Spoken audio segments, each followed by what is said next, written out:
Welcome to the Gray Area. The Gray Area Media.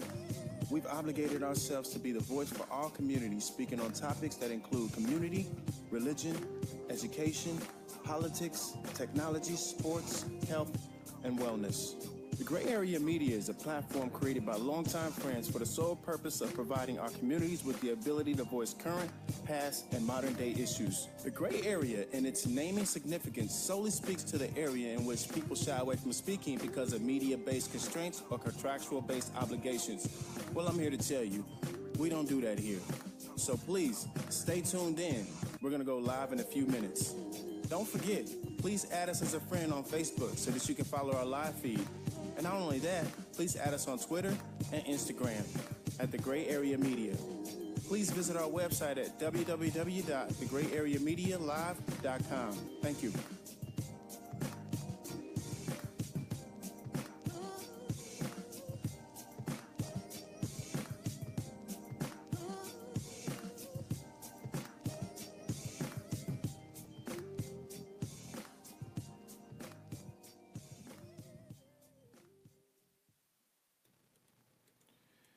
Hello, viewers. This is The Gray Area, and we are live right now on Facebook. This is your boy, Ray E. This is your boy, P. Wills. What's up? And we have some special guests here. You guys have been here before. You know, you're not new to The Gray Area, and we are glad you guys are back. Gals are back. We have gals. Sorry. We have Jessica Gordon. Hello. Thanks for having us again. Absolutely. Tasha Marie. Hey now. And Sharon Mason. Hello. How you doing? Fabulous. She had this look like you better get her name right. I know. You know what? Like you better not play with my name. Right. because I messed it up before. I think I called you Sharon last time. Just a little I can't remember. You fixed it. I did. I got it. All right. I got it. So mental health is a huge thing. It's not something you can talk about one time. It's something that we have to continuously talk to people about and try and diagnose. It's just a discussion that needs to continue to happen. After we got off air last time, Sharon, we spoke on you having a new book that you're releasing. Yes. And it's called Marriage Isn't for Punks. No, it's not. Marriage wow. Ain't for punks. Marriage ain't. Now. Oh, my goodness. Hold on for a second. You got to listen. You have to discuss that title. Absolutely. I mean, marriage ain't for punks. Okay, so let's talk about the relationship aspect of this, because last time we went deep into how you need to self-diagnose yourself. Like look for ways that you can self-diagnose. Not only do we need to continue talking about that, but we need to go deeper into how that could be affecting your relationship or marriage, because again, our community suffers from mental illnesses that we feel like we don't have. For some reason, we've been coaxed into thinking that we're invincible when it comes to mental health, and that people are crazy if they have mental health, or that they decide to go get help for mental health, and that's just not the case. We all probably suffer from some form of a mental health or another, and we just really need to be more open and embracing and understanding that it could happen to us too. What are some of the things? Let's start with Sharon, because you have this book called Marriage Isn't for Punks, and tell us about your book and how you was inspired to write that, and how that kind of ties into our topic today. Yes, and the title, please. Break that title down. Marriage Isn't for Punks. No, marriage ain't for punks. Oh, marriage ain't for punks. Okay. The ain't is there. Turn your mic just a little bit. There you go. Okay. So actually the way the book came about was my husband and I, we were walking in the park, just kind of hanging out, having a conversation, a little deep conversation, and I just threw out there that, marriage ain't for punks. Okay. And he's like, you should really write a book about that, And then I started thinking about it. And I'm like, well, if I'm thinking marriage ain't for punks, I'm sure there's other people who have a similar experience, and, and it's real. Yeah. And so when people hear about the title of the book, it's like, yep, especially if a person's married or they know somebody that's been married or they is married. You can't be a punk to be married. Not even a little bit. It's not even something that you can play with. I mean, you have to. Is a part of it a problem that it's easier to get married than it is to get a divorce. Like if you get married and then you get a divorce, you have to go through like hoops and heels and to get that done, and even go through a process where you might be financially strapped after that. Why is it so easy to get married? Because if it's not for punks, then shouldn't they make it a little bit harder for people to get married? Okay, so I look at it a little bit different because when most people are thinking about marriage, it ain't for punks. They're thinking about the institution of marriage and being in a relationship with another person and how difficult it is. But the reason why I say the marriage ain't for punks is because if you're not willing to deal with your relationship repelling attitudes, behaviors, and characteristics, it's not for you. It's not going to work. So I look more at the individual and what they bring to the table and all of their mess than I look at even just these two people being in this relationship. Because a relationship is difficult, but if you're coming in and you're not even willing to deal with the mess that you bring, impossible. Right. I mean, is there a limit to the mess? I mean, is there a limit to the mess? I mean, of course, everybody brings something different, and all of our mess isn't necessarily something that's going to put the relationship into a place to where it's not going to last, it's not going to work.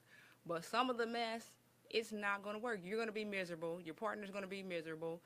Chances are you're both going to be miserable, and that's the mess that you're needing to look at. And chances are, in the conversation with your partner, they're probably not the first person to tell you about your mess. Right. And so it goes into all other relationships. It flows. Right. And we need to take a hard look at ourselves because it's really easy to look at another person and say, you need to fix this and you need to fix that, because chances are they do have some stuff. But at the end of the day, you're responsible for your mess. Right. Now deal with it. That's real. Right. And some people accept some things in the beginning that they, ultimately have never accepted, but they continue staying in it. And, that could be a result of some things too. I mean, this just doesn't stem from marriages. This is all relationships, like you were saying, that, I mean, you can have a relationship with your pastor or a relationship with whomever, you know what I'm saying? It stems from all relationships throughout your life, and especially the personal one that you're having with someone else. So what I find, though, is that people are good at camouflaging what's happening on the inside as opposed to what's happening on the outside. So we become chameleons, when you leave the house. Y'all just got through bare knuckle fighting over orange juice, and now y'all at church sitting together holding hands. Hallelujah. I'm only laughing because me and my ex-husband legit got into one of the worst arguments we ever had over orange juice. No, over peanut butter and jelly. Peanut butter and jelly. Peanut butter and jelly. Oh, like, Lord. I mean, we was really going at it. About peanut butter and jelly. What happened? Please I tell us. honestly don't remember, though. Like, that's what's crazy. I don't remember. I just remember we were arguing over peanut butter and jelly. But you know what that really says, though, that there were things going on. Oh, yeah. Underneath. Yeah, Oh, underneath absolutely. that y'all probably had bottled in. Oh, yeah, absolutely. And y'all probably like touched on just a tad bit of it, and that little thing about peanut butter and jelly just triggered a whole lot of stuff. You know what? I remember what it was. Okay, just break now. it down. Okay, Yes, Please tell us. So I like my jelly to peanut butter ratio. I like more jelly than peanut butter. Now Here wait we a go. minute. Here we go. Listen. And so he had made me the sandwich, and he knows how I like my sandwich. And I was so mad because I bit into it, and it was just like a glob of peanut butter, and I lost it.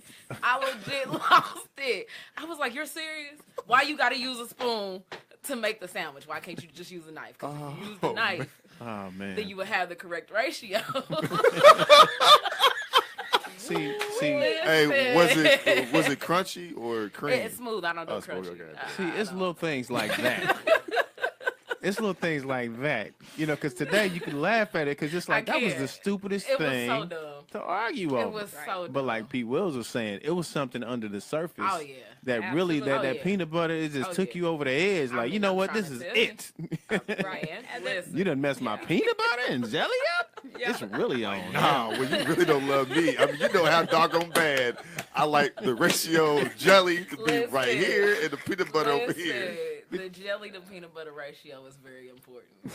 And that's a passive aggressive move. I mean, because if you're with an individual and they realize that, like you said, that peanut butter to jelly ratio needs to be this, and then they go give you something else, it may be something else in that. So absolutely. I've got an issue with you about this, but I'm about to really get you this way because it may not have hit you so hard if you went this way. But I tell you what. True. You bit into that sandwich, and that big glob got ready to go down your face. It was so disgusting. Like, he said, I can taste it like right now. He said, got you. No, but really, I'm ready to read your book. I really am, because I'm finally in a place where I'm at least considering getting married again. Okay. When we first separated 2 years ago. Congrats. Thank you. Mm-hmm. She ain't engaged. Wait a minute. Wait, hold on. Listen. Rewind. She said she just willing. Wait. Open that heart back up. Okay. Yeah, Okay. Let's clarify. We won't get nobody no heart attack. Because they listening in now. Goodness. Wow. Okay. Let's try that again. Breathe. Listen. But I finally got into a place where I'm at least considering doing that again and doing it for real. And people always laugh when I say that, but it's legit. Like getting married for real this time, because my first marriage, and I can be completely transparent with this. I got married out of loneliness. I got married to fill a void. And so the whole relationship was just not well at all. Right. Not only did I bring my unresolved issues, especially my mental health issues, into the relationship, he had his own stuff that he needed to work through. Right. So we both came together and it was tumultuous from pretty much the start. And it ended very tumultuously. So, marriage ain't for punks. Marriage is definitely not for punks. I think that, and everybody's different, I mean, we can lay out the blueprint to having the perfect relationship or the perfect marriage, but the truth is that two people had a different life, and that doesn't always work. What works for you and your husband may not work for her and her husband. Absolutely. You know what I'm saying? So we have to realize, and another thing is people need to stop identifying with what they see, especially on social media and other places and other facets of life, and trying to inject that into their situation. It doesn't always work that way. You can have what that person has, but is that going to make you happy? Once you get that thing, is that going to fulfill your destiny? You may not even have wanted that once you got it. So. Well, you said destiny, and it made me think of something my pastor said, I think a week or two ago. Shout out to Pastor Keith Howell McQueen, shameless plug. Okay. But he has said, y'all are doing y'all first dates wrong. You need to tell that person that when you commit to me, you're not just committing to my destiny, but you're committing to my dysfunction as well. Okay. And that stuck with me because we often don't think about that. We get so caught up in potential. Sorry. Yeah. That because thing. I did that. I did that with my ex. I saw his potential. Yeah. And oftentimes we don't see people for who they are and where they are. Sometimes people aren't going to move from where they are. Right. That's a great point. And we need to realize that you can't just get in a relationship or even get married based on somebody's potential. And you Can honestly, I fully accept you today? Because tomorrow may be the same as today. absolutely. Well, you again. We have 5 years. we have chameleons out here, Absolutely. and you may not even know that person is this. Has all these different things until you get in it.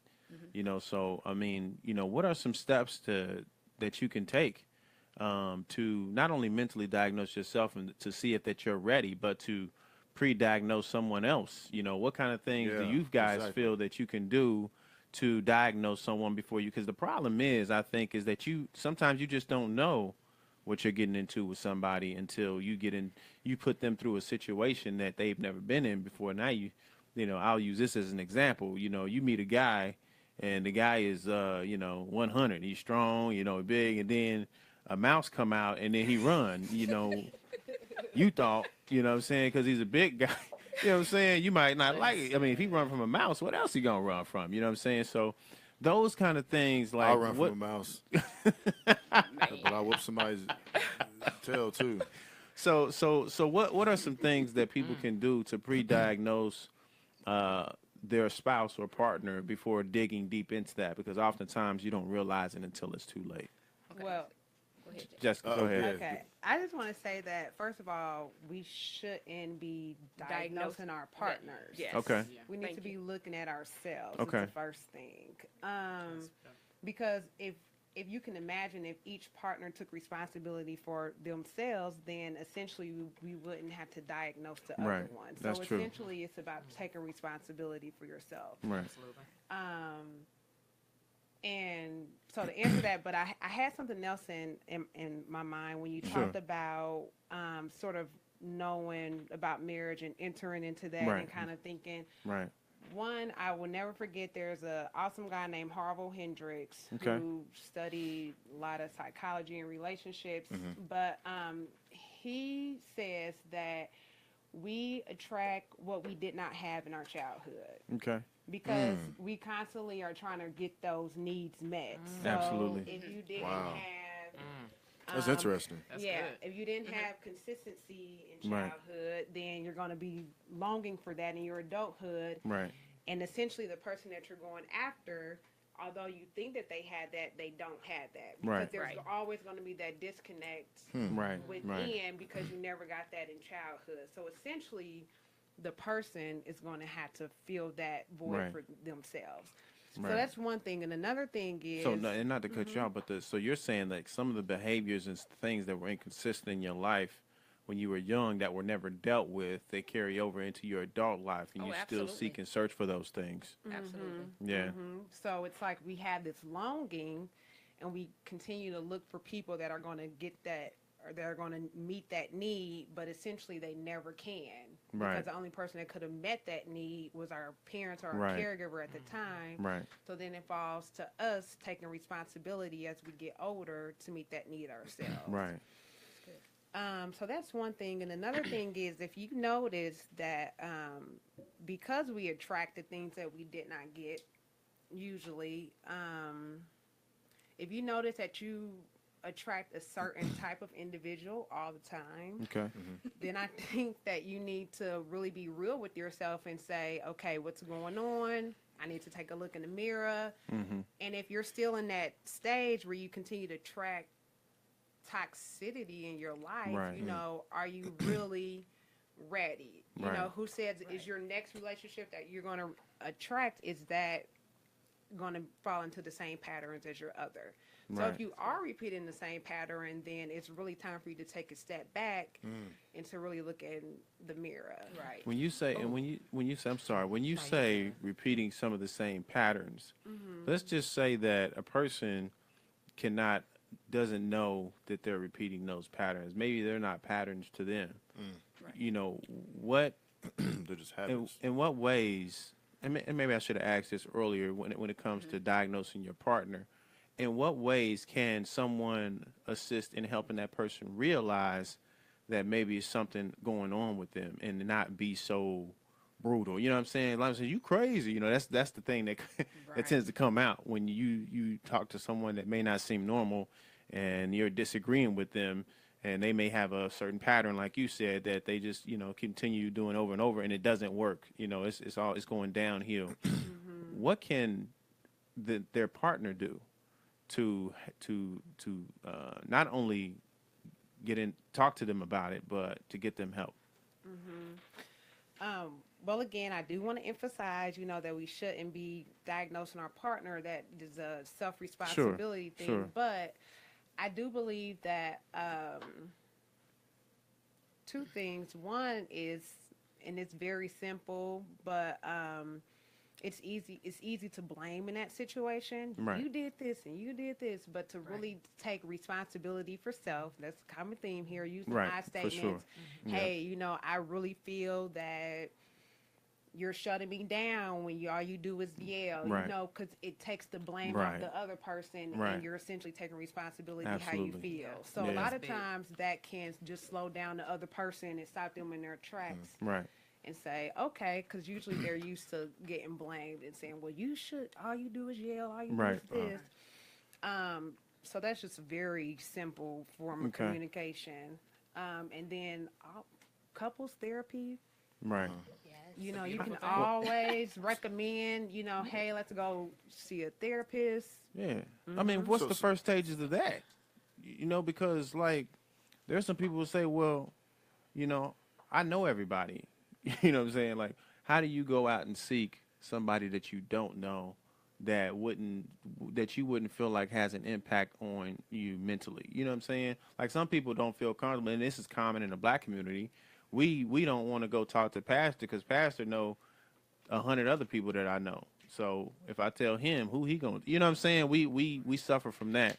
So how do you go about finding someone that can do that for you? I just want to make a couple of points, if I may. Go ahead. One thing I was thinking this earlier is you have to be what you want to receive. Okay. So if you're expecting your partner to do something for you, but you're not doing it for them, like that just doesn't make sense. And I say that because I lived it. Right. I was constantly expecting him to do this, that, and the other, but I wasn't doing nothing for him. Right. Like not even a little bit. Now, Okay. granted, there was some reason why, but still, I wasn't doing it for him. So some people can't do things unless they see it. Right. They don't know that, that's what you're looking for. They don't even know that that's what should be done unless they see it being done or receive it to them. Right. The other thing is I want to give a little tough love because you put it so nicely. Listen, baby, if you keep attracting the same person, and I also had this conversation with myself, you are the problem. Right. You are the common denominator. Right. Period. Point blank. So you can't blame everybody else. You can't say men ain't this or woman ain't that. Right. It's you, boo. Right. So the people that are single that say all these women are crazy out here, or all these men are cheaters and losers. Listen, there's the power of life and death in the tongue. So if you keep saying that, that's all you gonna get. That's what's gonna come to you. Like real talk. That's the law. Yeah, absolutely. Here's a question that I have. I mean, I hear this. Mm-hmm. So, okay, we talk about that we shouldn't diagnose our partner. Right. Yeah. But in a relationship, you're supposed to point out the goods and the wrongs of each other because that's how you make each other better. So how do you not diagnose them but also do that as well? Good question. So there's a way to lovingly have a conversation with an individual and you're not diagnosing them. It's about, let me give you examples of things that's taking place, because a lot of times we want to be real general. Well, you always do this or you never do that. A lot of use, yeah. No. Well, let's talk about last Wednesday when this situation took place, and this is what took place. This is how it made me feel, and this is the way that I would have preferred that you went about handling that. So it's about having conversations in ways that a person can accept it, because when you're trying to throw something down a person's throat and point out all this person's faults, right, and then you may be, not giving them as much positive encouragement. You got to balance that stuff out, because who wants to hear all the things that you're doing wrong? Right. Talk to me about some of the things that I'm doing right. Right. And then when you have a conversation with me about some of the things that aren't going so smoothly in the relationship, I might be able to accept that. Right. So it's a way that you talk to people, and a lot of times when we're in intimate relationships, I can talk to you any kind of way. You should know that this is the way that I talk, and why should I have to sugarcoat? Or I've always talked like this my entire life. I'm going to need you to filter all that, because talk to me in a way that's loving and a way that I'm able to accept it, and not like I don't have feelings or emotions. No, I'm going to need you to filter whatever that is, and it doesn't mean that you're just kind of dummying it down and you're not giving it to me 100. But it means that I'm talking to you as I would talk to a person that I care about. Right. Okay. Go ahead. I'm sorry. So what if a man, right? I'm just trying to use this as an example. Yep. What if a man, he's taking care of, of the house, he's paying all the bills, right? And his lady is at home, but she's really not keeping the house clean, right?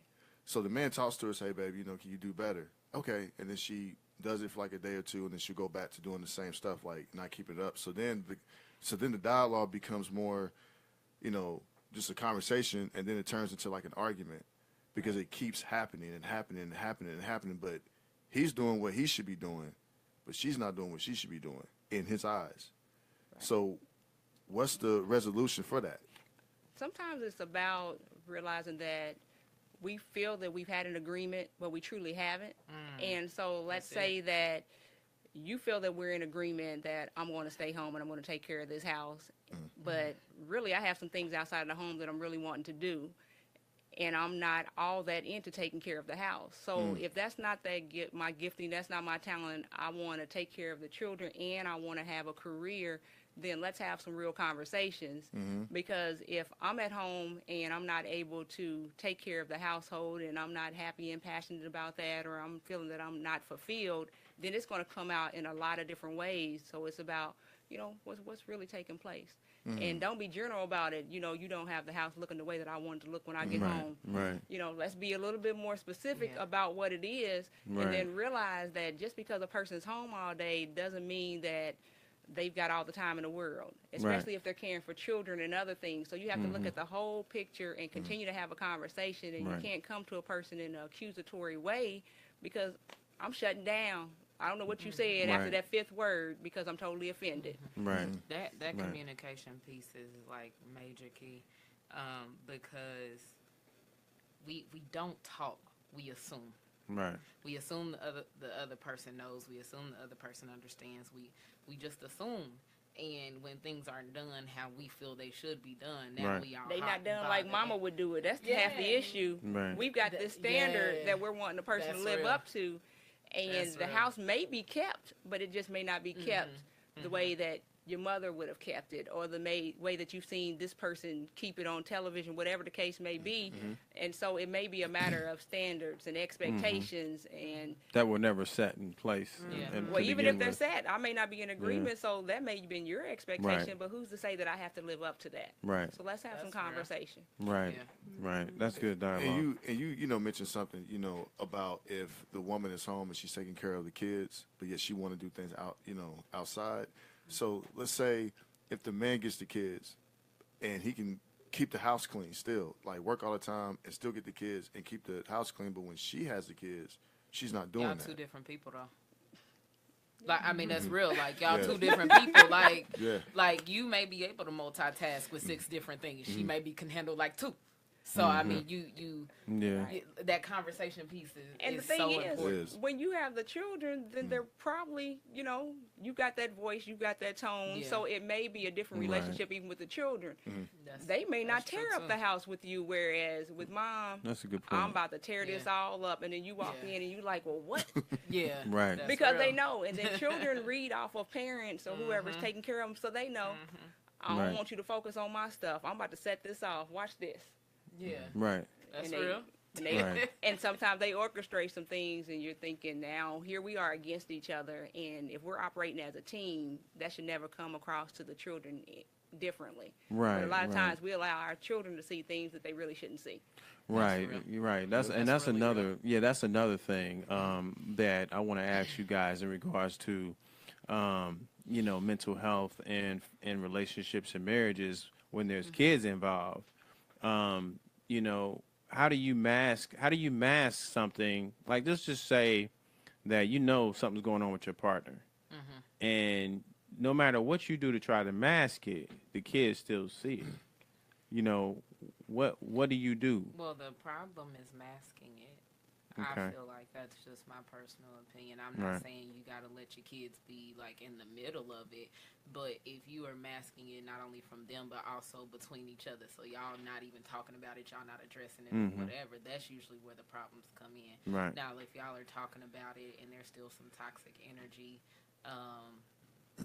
but do little kids need to see those things? I mean, we want to be transparent, obviously. Yeah. At what age is it appropriate to be transparent about what's going on to a kid? Because some young kids will never understand what's happening. And They then only some it only younger becomes a kids traumatic understand too event. much.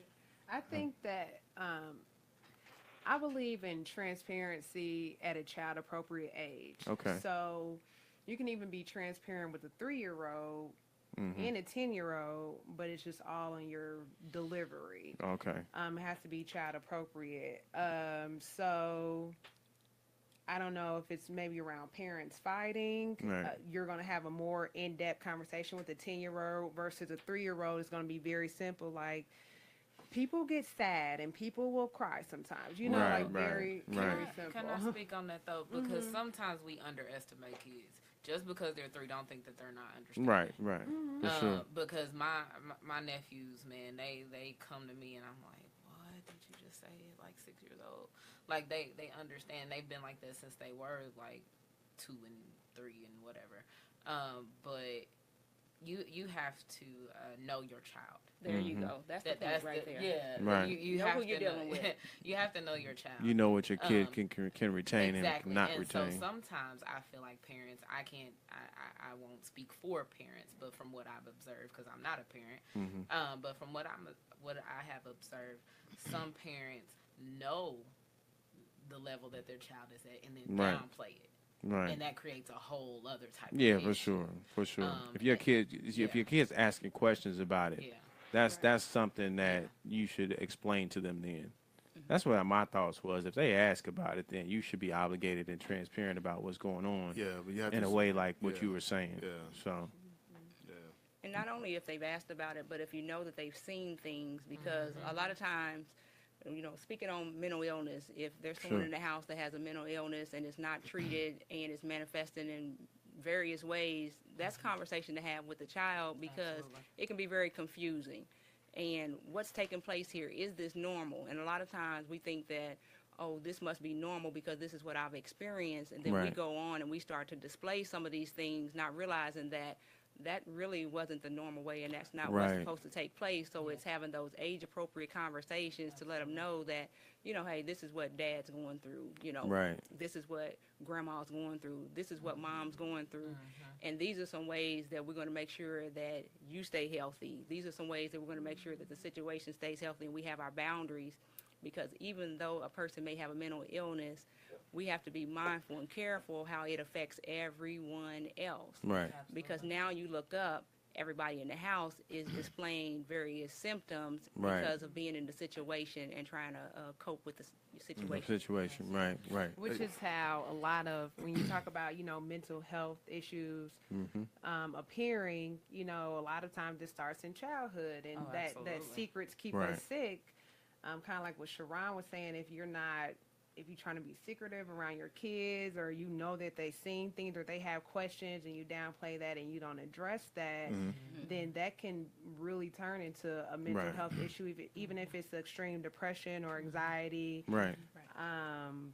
Or just even having toxic shame, which can lead to other multiple things. But yeah, it's really important to hear your kids out and give them a voice, because that is their most vulnerable time when things like that can happen. For sure. That's good stuff. Yeah. I want to take this time to thank our viewers for tuning in. Ebony I'm asked loving a the question. comments. Like, I'm like, for sure. Ebony asked a question. She did, and I wanted to address it. I really did. Yeah, you go ahead. Well, say what the question was first, because some people may not have read it. Okay, Ebony wrote, I saw a post that asked, during courtship or dating, is it appropriate to ask if the person you are dating and contemplating moving forward with, if they are taking any meds? What are your thoughts on that? Personally, Get personal. listen, you got to get down to the nitty gritty, especially if you're not out here playing games. If you're out here really trying to build with somebody, you do not have time to beat around the bush and try to figure it out. You don't have time to be captivated by infatuation. You really need to get to know that person. Right. You need to get to know that person and not their representative. Right. So yes, I'm going to ask you, hey, you know, what runs through your family? I'm going to ask those things, both physically and mentally. Is there a way to do that, or probably? Do I do it nicely? No, I'm going to just come right out and say it, because that's me. But isn't that a way of trying to diagnose them? No. Okay. I don't think so. It's just having an open and honest conversation, because with me, I'm going to tell you about me out front. I do, live with mental health challenges. I am a recovering addict. I'm going to tell you these things about myself. So I'm expecting you to tell me about yourself, because what I don't want to happen is later on down the line, these things come out and it's like, wait a second. And also, they can decide up front whether they want to Exactly. move forward with you or not. Exactly. You know? You have to give people their choice. Right. I would say 9 times out of 10, don't quote me on this statistic, I'm just from my personal observation, but I would say 9 times out of 10, a lot of things end up falling apart because that person didn't have a choice. Right. Right. And what are your thoughts on that? So I'm thinking about the stigma that's around mental illness, and Yes. depending on the way that you bring the question to me, depend on the answer that you're going to receive. Mess So up the church's money. So if you bring it to me in a way that says I'm not going to be accepted if this, and this, Right. I may be more likely to hold some things back. Right. And that's unfortunate. And so it's having a conversation and realizing that, hey, mental illness, that's something that people have. We don't want to have the stigma. We don't want to have the black mark on it. We want people to know that just like you have health issues of physicals, Right. you know, you got health issues of the mind, the brain as well. For sure. And to be able to be open about it. Right. Because the conversation doesn't just start in courtship. This is throughout. So if Right. this is a person that you're going to be with, things change. So Right. if I don't feel that I can share with you that some things have changed, then within this relationship, within this marriage, I may decide that I want to hold some things back. Right. And now it's gotten to a point where I can't hold them back any longer. I can no longer disguise them, and it's manifesting in some detrimental ways. Right. So it's ways of having conversations with people, and it's not, well, what run through your family? Your, Right. your mama was looking strange over there, or what's going on with your uncle? Yeah. You got to be really careful Yeah. because when you let people know that, hey, I'm not going to accept you, which it may be a reality, it's a Yeah. certain way you have a conversation. Yeah. And Sure. like I said, it's not necessarily about, hey, you know, I got a baby, you own this, and I got to, no. But let's have a conversation and realize that we all have something going on. Absolutely. Right. Absolutely. Right. And That's good. I think a big thing of it is a lot of us say we want honesty and we really don't. Mm-hmm. We just don't. And so I really don't care. I'm honest all the time. I've often been told I'm too honest, and still I don't care because it needs to be said. That's just how I feel. Can it be said nicer? Probably. Lord's still working on me. Amen. So I just As long as the Hey, person that you was with loves you for you, that's all that matters. That was the shortest prayer. Prayer I ever heard about. Lord's still working on me. Amen. Now back to what I was saying. but seriously though, I mean, so many of us sit up here and say, "I want you to be honest. I want you to be honest. I need honesty. That's what I You want." can't handle the truth. But seriously, because as soon as you get it, well, I didn't even need to know that. Right. Right. Well, did you have to say it like that? Right. Right. It's Yeah. the truth. I mean, how's you know? Right. So I mean, I think the biggest thing is people being completely honest with themselves. Do you really want to know the truth? Right. Do you? Yeah. Right. For sure. Yeah. Here's So that comment makes me think Jessica, about. Go ahead. I'm what are sorry. your thoughts on that? You know, on the question Ebony had. As far as like being about medication Yeah, and stuff. yeah, just outright asking someone, you know, about medication and their family situations, you know, or their personal mental health. Yeah, I think it is very important to know, especially because genetics is real. Come on. So now. who you lay down with can really, as far as you have a child with them, can really impact your child's mental health. So that's one as far as importance. But I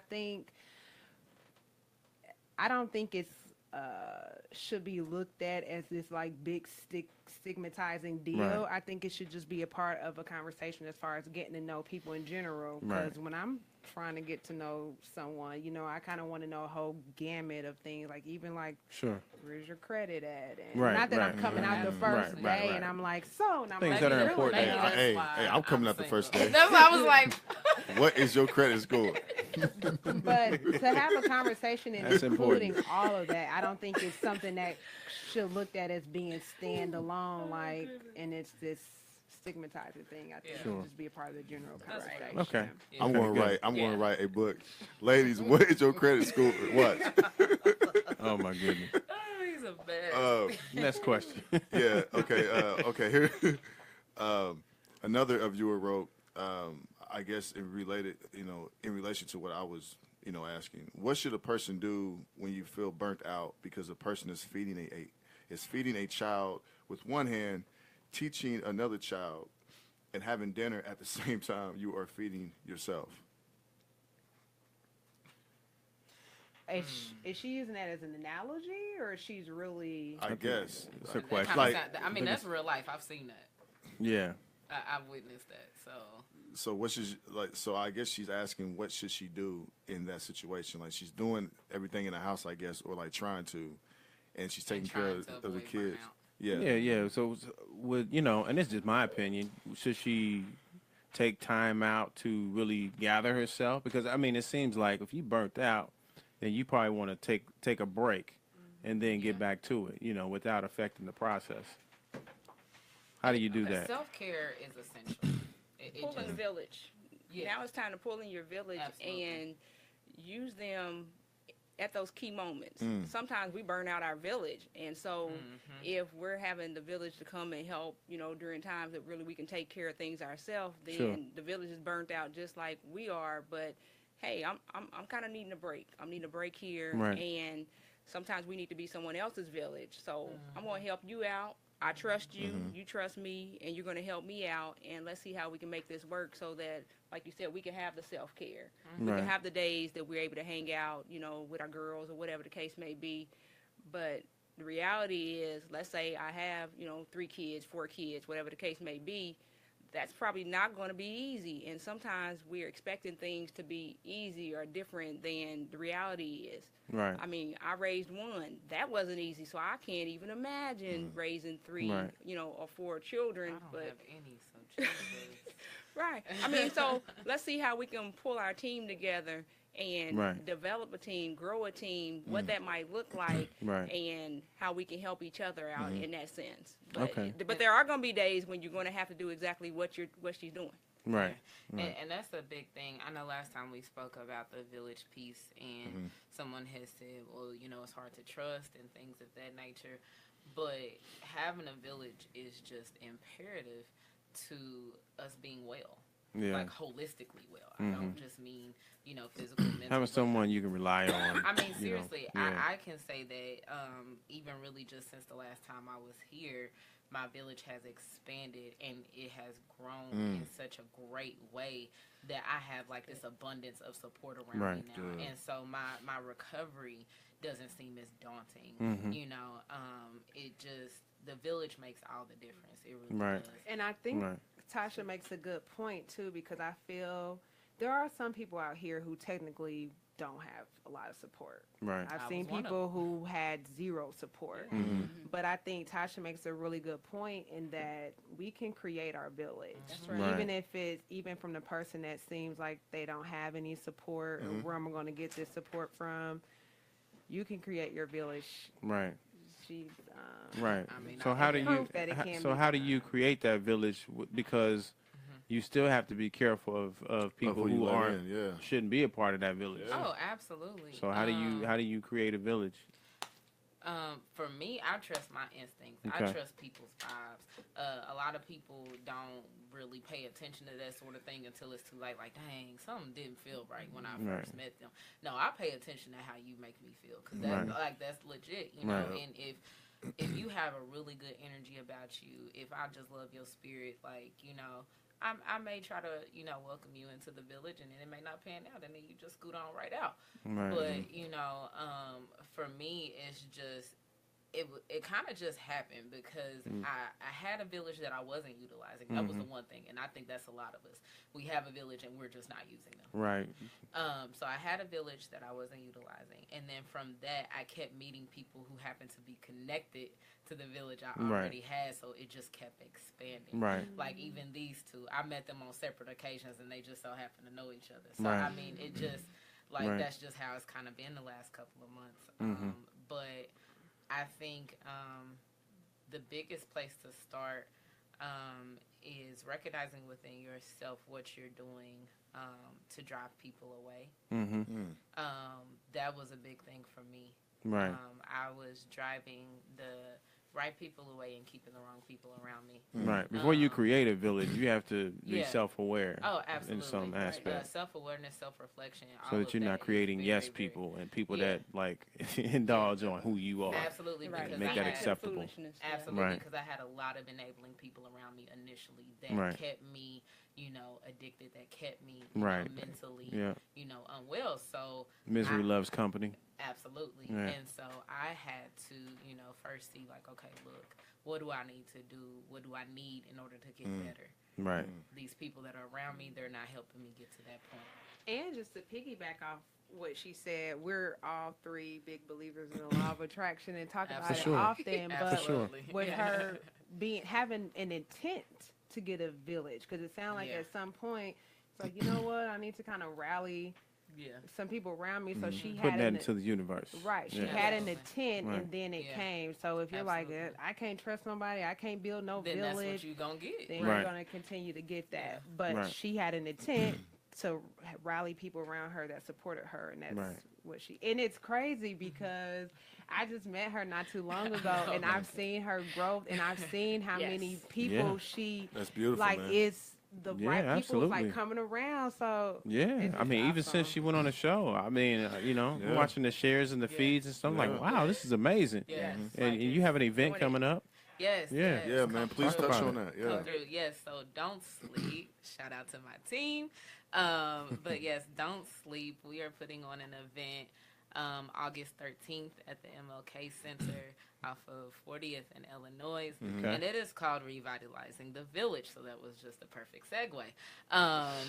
And so we are, at the Yeah. event, we are speaking on mental health and wellness and education. Basically, the vision for this was that there's a lot going on in the city and even in the world, and we don't realize as adults how much that really affects our children, For sure. especially in the learning environment. Yep. We just see them as acting out, we see them as unfocused, and all of these different things, when really it may be that there is something that they have not been able to process, and they don't have any other way of expressing that. Right. And so this event, basically, we wanted to bring the community together, our parents, our educators, and our young people together to learn how to recognize trauma, how that can affect us, and how to better deal with it, and also tying in effective communication. Yeah. Because there is a breakdown between adults and young people Yes. when Yeah. it comes to communication. And we really just want to shed a light on that and hopefully get the students prepared for this next school year, and really the educators and parents as well, with a different mindset. It's not just about the academics. It's not just about the sports. We have to be well. We can't Absolutely. learn when we're not well. So, Absolutely, and that's something that, I mean, you just touched on something, in regards to just sports. Let's talk about that, because a lot of kids, they're very good at the sports that they're in, but they are challenged in other areas like Absolutely. education, reading, life skills.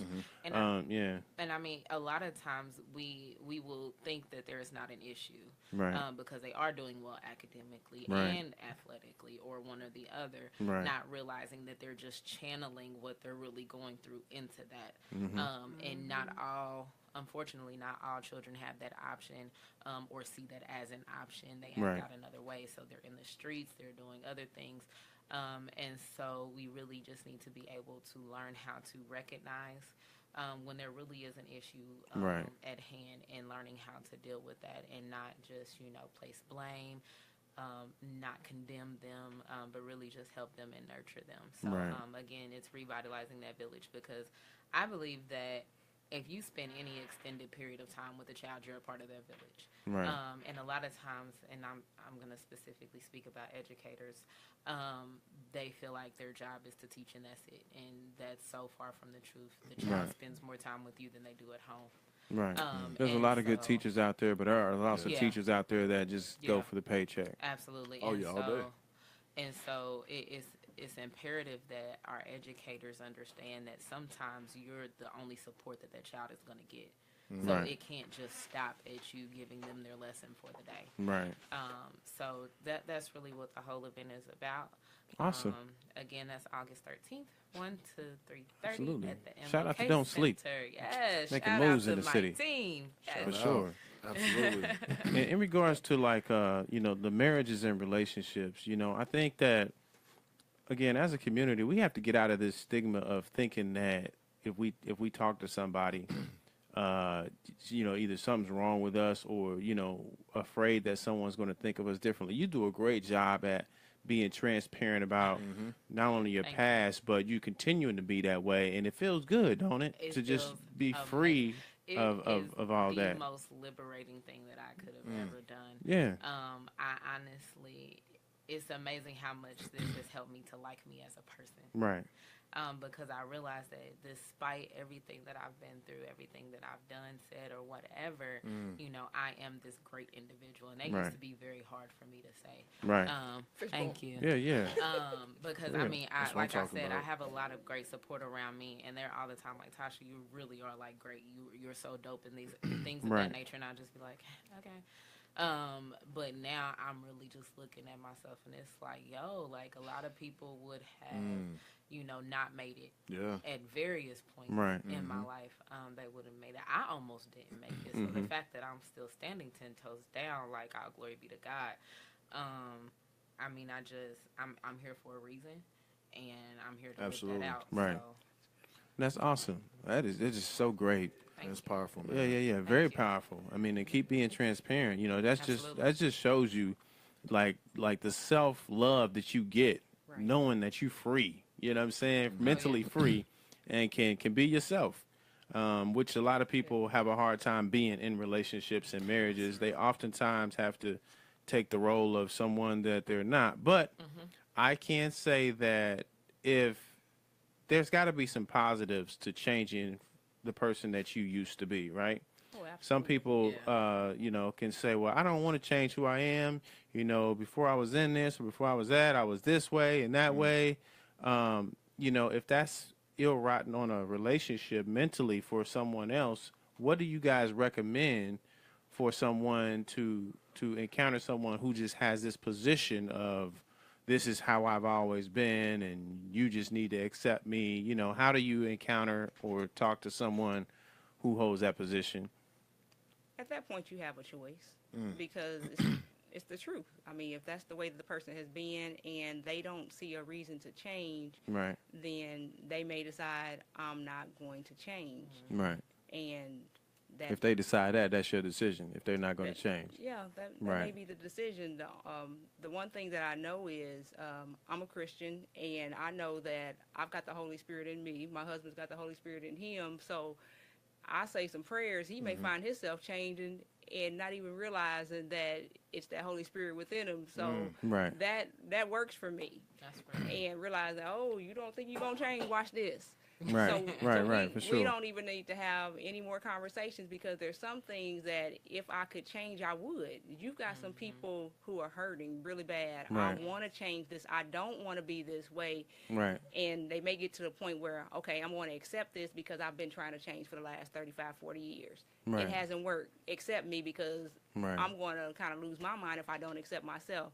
Right. Realizing that, okay, you may not be able to facilitate this change, Right. but I know somebody that can. So Right. we don't have to keep having this conversation. Right. There needs not be any nagging. I don't know anybody that has changed as a result of their partner nagging them. Right. Does That not work. that it makes does things not a work. lot worse. Right. And so it's put your faith into action. Right. And now let's see. Right. Absolutely. It's a great answer. One of the viewers made a really good point that I wanted to Okay. touch on. They said sometimes we deny our help because we get caught up in our bubble of survival. That is so real because that's where I was before I decided to get help. Okay. I was so focused on not being homeless or not going hungry. You were stuck in or survival mode. I was like, You guys familiar with the chakra? legitimately- Chakra, how it yeah. starts at the root level and spiritual. So you were Yeah. down in the root I- survival I mode. definitely was. I was all the way in survival mode, and I couldn't see anything else Yeah. other than making sure I was surviving day in and day out. Right. And so I couldn't see that there was help. I couldn't see that I had a village. Right. And that plagues a lot of us. especially in the Black community. Like, a lot of us, all we know is survival, and we have this. We can end up having this fear of success in a sense. Sure. And then sabotage it. Yeah, and See a little bit, self-sabotaging. And I was good at that. I would get like real close to being at a good place, and it's like, I don't know what's on the other side of that, you know. And then I have to maintain this. That's work. That's scary. Yeah, I know what it takes to maintain this level, but here, oh my goodness, that could be terrifying. And so when you're in that mindset, help doesn't even seem like an option. Right. It could be literally right in front of you. Right. I don't, unfortunately, really have a suggestion for that, because for me, I just honestly got sick and tired of being sick and tired. I got tired of the same things happening over and over and over and over again. Right. And somehow I'm expecting things to be different, even though I haven't changed. Right. So I knew that if I wanted to see the dreams that I was having come true, if I wanted to just have better and be better and do better, then I was going to have to change. Right. But I just really wanted to touch on that because I lived For sure. that, so. Yeah. I mean, good stuff. That's a very valid point. Your book, Marriage Ain't for Punks. You got it. Yeah, Marriage Ain't for Punks. I always will go back to the relationship aspect of it. Why is it that, like, when people are in relationships and there's like a title supposedly, or marriage is a title, they get away from the friendship part of it, and it goes into a title mode where now, since we together, you know what I'm saying, they do that number on you, you know. So describe, you know, with you having this book, Marriage Ain't for Punks, you know, describe why that changes. Okay, so there's several reasons. I want to speak on one in particular.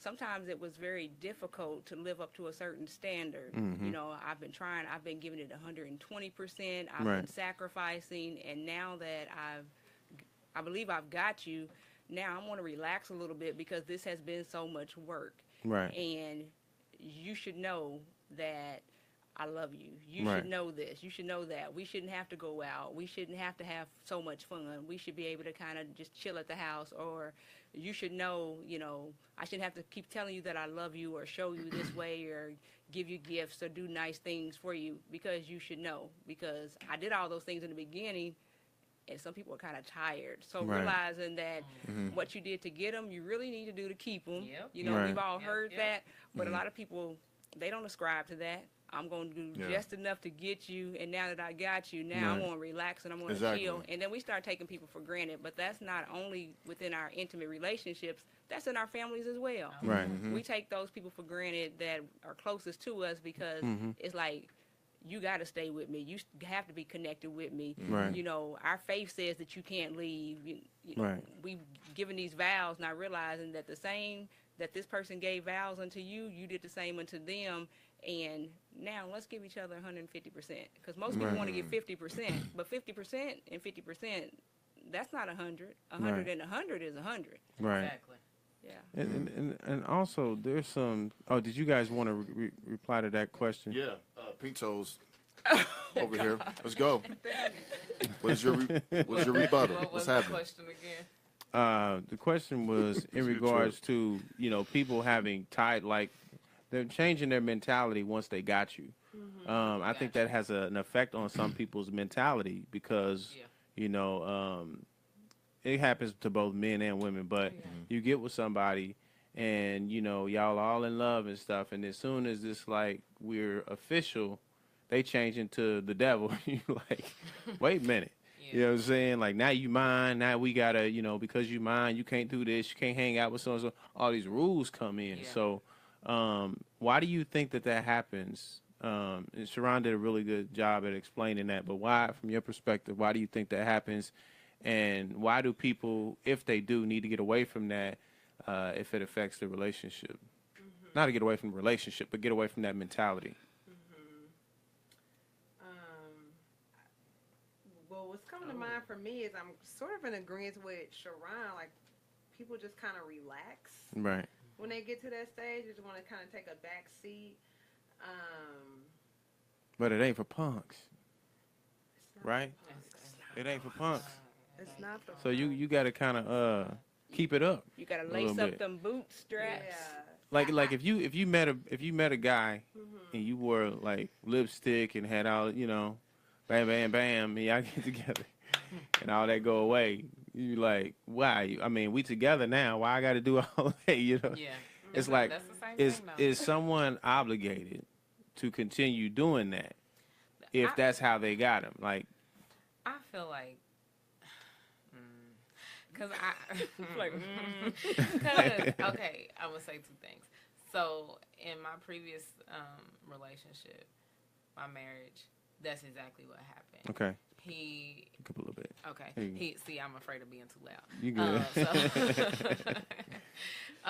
But so when we first got together, he was great. I'd come home to dinner cooked and Okay. bath water ran and things of that nature, and Right. a massage and all these great things.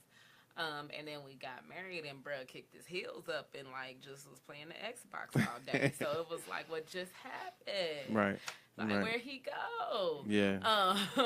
And the other thing that I wanted to say was that I think sometimes the comfortability, is that the word? Okay. We can yeah. make it a Comfort word. level. I was like, We can what's make the it word? level. Yeah. Okay, yeah. So sometimes the comfort level comes in because we weren't expecting to actually keep them. Right. Right. It was about the chase. So is it right? So is it Wow, important hold on, for break- you when you're chasing? Hold on for a second. Is it Hold on. important? So, no. Like break. Like go back. What do you Rewind. mean by that?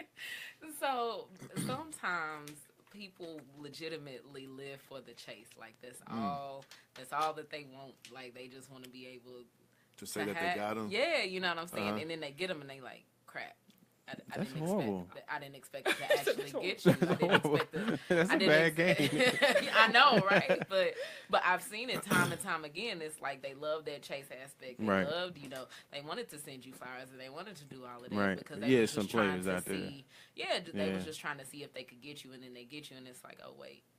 I didn't actually want you. I didn't want to. I just wanted to see if I could get you. I just wanted to see if I Right. could. Right. And I think sometimes it just goes a step further, and then we end up marrying that person, and then they Right. sitting on the other side of marriage, like, wait a second, it wasn't supposed Right. to go this far.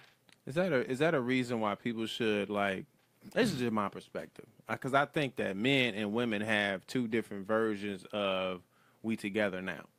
Okay, Oh, here we go. and I mean let's I dig knew it was into it. coming. Break it down. Let's dig Mr. into it. Ron over there like, what? That brow furrowed real quick. See, men and women have two different versions of that. See, women naturally, I mean, like when y'all were born, y'all were raised, nurtured, and loved. So y'all understand relationships. Y'all understand. Well, Well, y'all are So- built. y'all are built. on Y'all are emotion. built. Yeah, right. Y'all are built on like being nurtured most of y'all life. Some fall through the cracks, but most women generally, by the time they want to start a relationship in their teens, they already understand that relationship aspect of love or whatever. Men don't get that. We don't really fully get that. Naturally, over the course of our life, because that wasn't something that was important to us, we end up learning from women how to have a relationship. And then we also learn from that long period of time of trying to understand a woman and learn from that woman that it takes us longer to understand if that's really what we want. So, for instance, it could take a man 2 to 3 years of being with you to see if you're what he wants, because he needs to see you in different facets of your life. When you cry, when you mad, all these different things.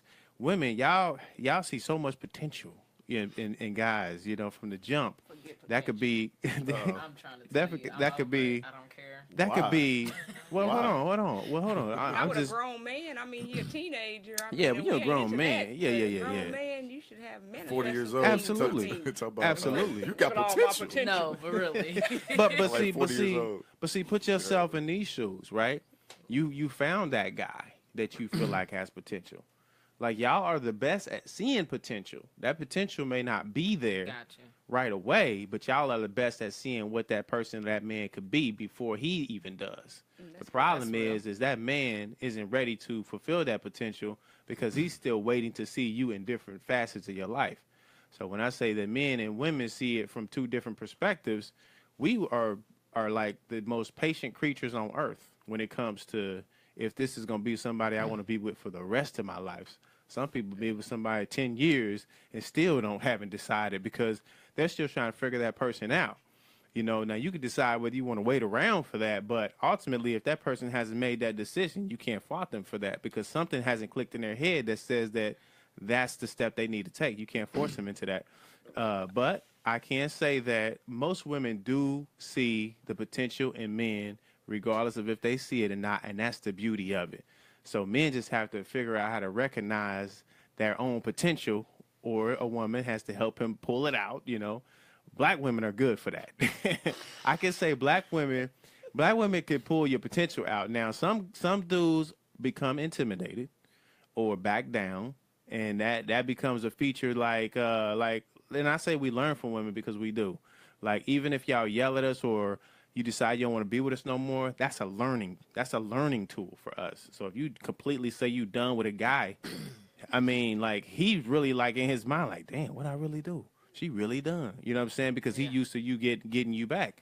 So now when you say you done, he just but it takes us. We like need to be knocked upside the head for us to get it. In order for us to get it. And y'all see the potential, and it's like, no, you need to stand up and be the man you need to be. And we like, but I'm trying to be, you know what I'm saying? It's and that's the beauty of men and women. But we just that's my opinion. We just see it two different ways. You know what I'm saying? What do you have to say? Because, you know, Please. I always got something to say. I think a part of that goes back to the expectation piece, and Sure. that also goes back to having The expectation piece. Explain the expectation. So, when you said we have different points of understanding when it's official, Yeah. that's the expectation. Okay. That conversation should be had. So I wanted to go back to having those honest conversations before you actually make things official. Right. Absolutely. So a lot of times, and I've been guilty of this, I just assumed I was in a relationship because of how things were going. Right. It was going good. Yeah. And you just knew, like. that we wasn't in no type of relationship, but I was just over here with her feelings because that conversation wasn't had. Right. You know, he over here thinking this and I'm over here thinking that. Right. And then we both just It was never officially. we sitting here looking at each other like, well, what's your problem? Right. You know, and so having those clear-cut expectations set forth and actually verbally said, not just thought, and you expecting the other person to just pick up on what you're thinking. Yeah. But having those honest conversations in that dating and courting phase, I think we actually need to learn how to date again. I think that art has been lost. It has turned into a less chill. You know, can I come over? Maybe the way we date. Because, I mean, like, if you look at, like, you could say old school dating, but, you know, all these generations have different methods of dating and courting, and everybody has their own rendition of what dating is. All I'm saying is create a conducive environment to actually get to know the person. Absolutely. That's all I'm saying. Yeah. I don't care how you do it. You can go to McDonald's for all I care. But I'm just if saying, y'all both like chicken nuggets, you go have a conversation over chicken nuggets. Split that 20 piece. Popeyes make it a nice 8-piece, 2 sides, Here 4 you biscuits go. for $8.99. Here you go. Right. See, should never said chicken. But seriously though, I mean, legitimately setting that space to get to know each other. Right. Put the phones down. Right. And get to know the person that leave the phones at home. Well, I don't know if people have emergencies, but you or know, in the car. Leave your phone in the car. Something. But I mean, actually make the effort to get to know that person. Right. And I think that's what piece is missing from dating. We have this instant gratification thing going on now, and we're expecting 10 years of loyalty in like 5 minutes. Right. That's just not gonna happen. Right. That's a good point. And we're expecting things to be all cute and cookie cutter because we want to be so quick to post things for social media because we want to show that our life is great. And we completely miss all of these warning signs or ignore the warning signs that this person isn't for us just because we want to look happy instead of Right. actually And that's focus that on in itself being is a happy. mental condition. Absolutely. You know, Absolutely. out facing and it looks good, but on the inside you crying. You Yeah. know.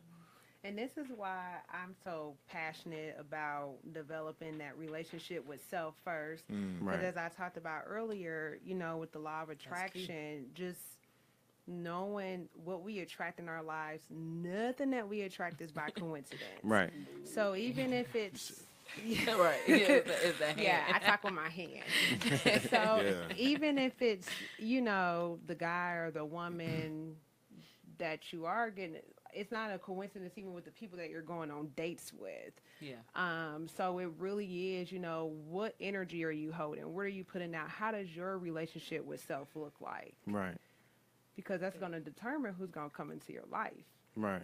So I'm just a big advocate on relationship with self because I really feel like once you can vibrate in the highest vibration that there is, which is Absolutely. love and self-love for yourself, then I feel like what you attract to your life will be loving as well. When it comes to That's like real. when it comes to energy, let's talk about energy for a minute and vibrations. We talk about this all day. Yeah. I mean, She got because I think that's comfortable, too. important, and what we don't realize, because I've reached that level as well, where you know Yeah. people can't get me mad. You know, I just look at things in a different perspective. Now, I can get mad, but I really like analyze situations based on what's happening and understand what to do.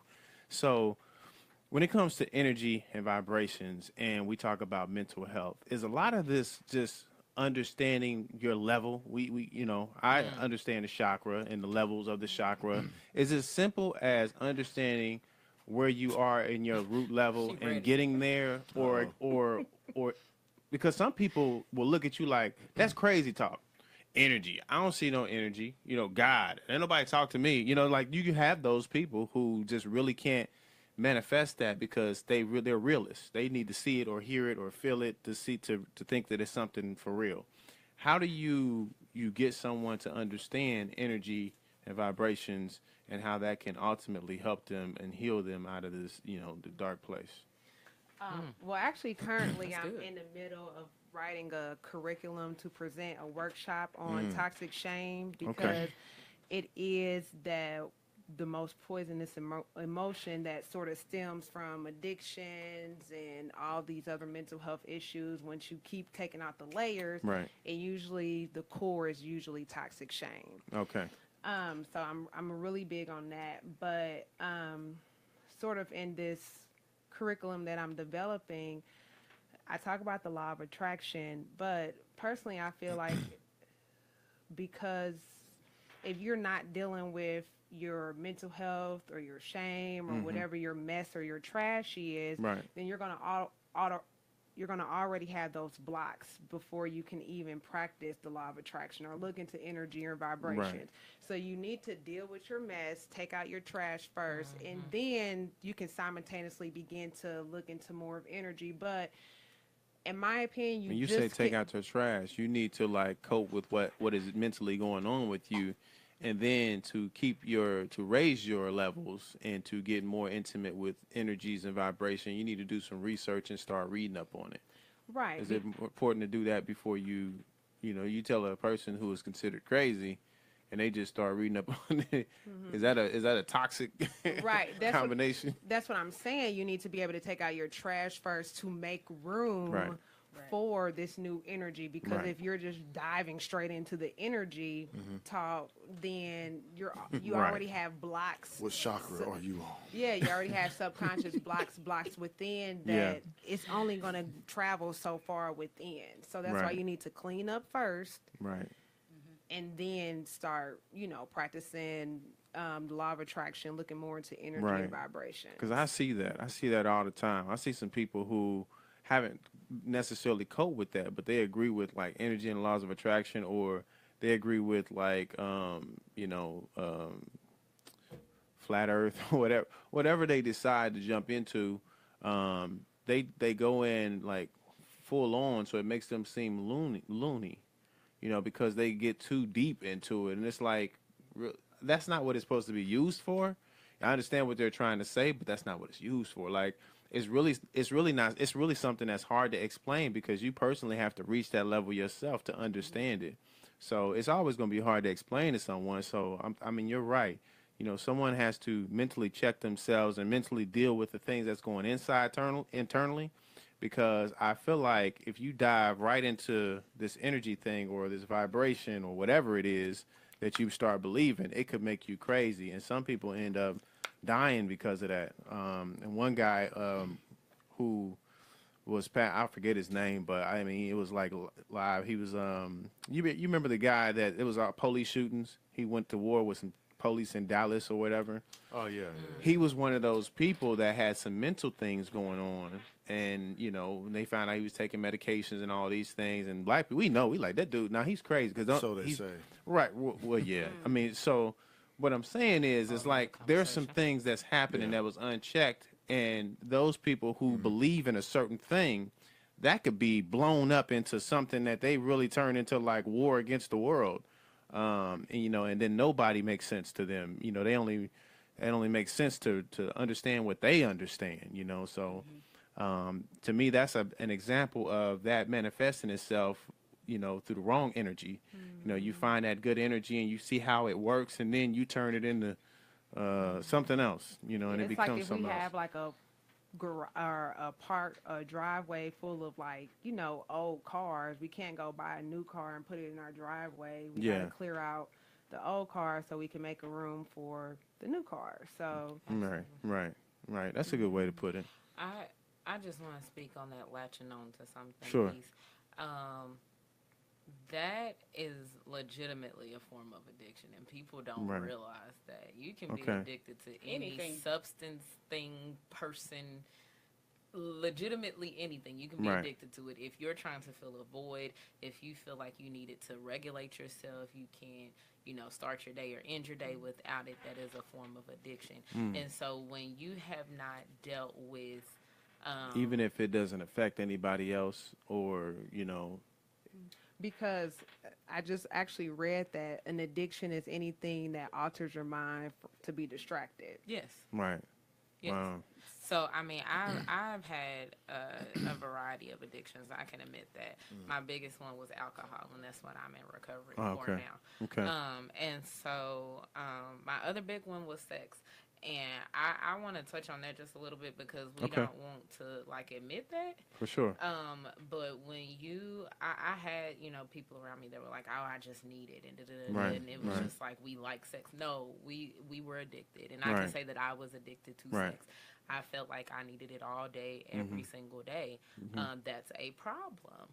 And so when you're not well, and you don't want to get well, you will take something good, i.e., faith, law of attraction, energy, whatever. You will take something that is inherently good and Right. turn it into something Right. real ugly, real quick, because you haven't dealt with those underlying issues sure. that are causing you to have an addictive Right. type of personality. Yeah, Right. so people that indulge in sex and, you know, drugs, they're just trying to like just hide the things that they're really going through. Oh yeah, it's a form of masking pain. It's a form of I say band-aiding, because that's essentially what you're doing. People use it to cope. Yeah, Yeah. it's Right. a coping mechanism and not a healthy one. So you have to learn to replace those unhealthy coping mechanisms with healthy ones, and then also realizing what is healthy, in as far as positive coping mechanisms. Yeah, and Because, then like, balance.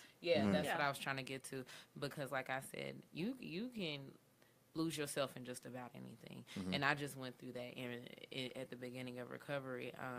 I realized that I was about to lose myself in church. I love my church and I love God, don't get me wrong, but I wasn't focusing on anything else other than church. I was literally throwing myself into it, and that's a problem within itself.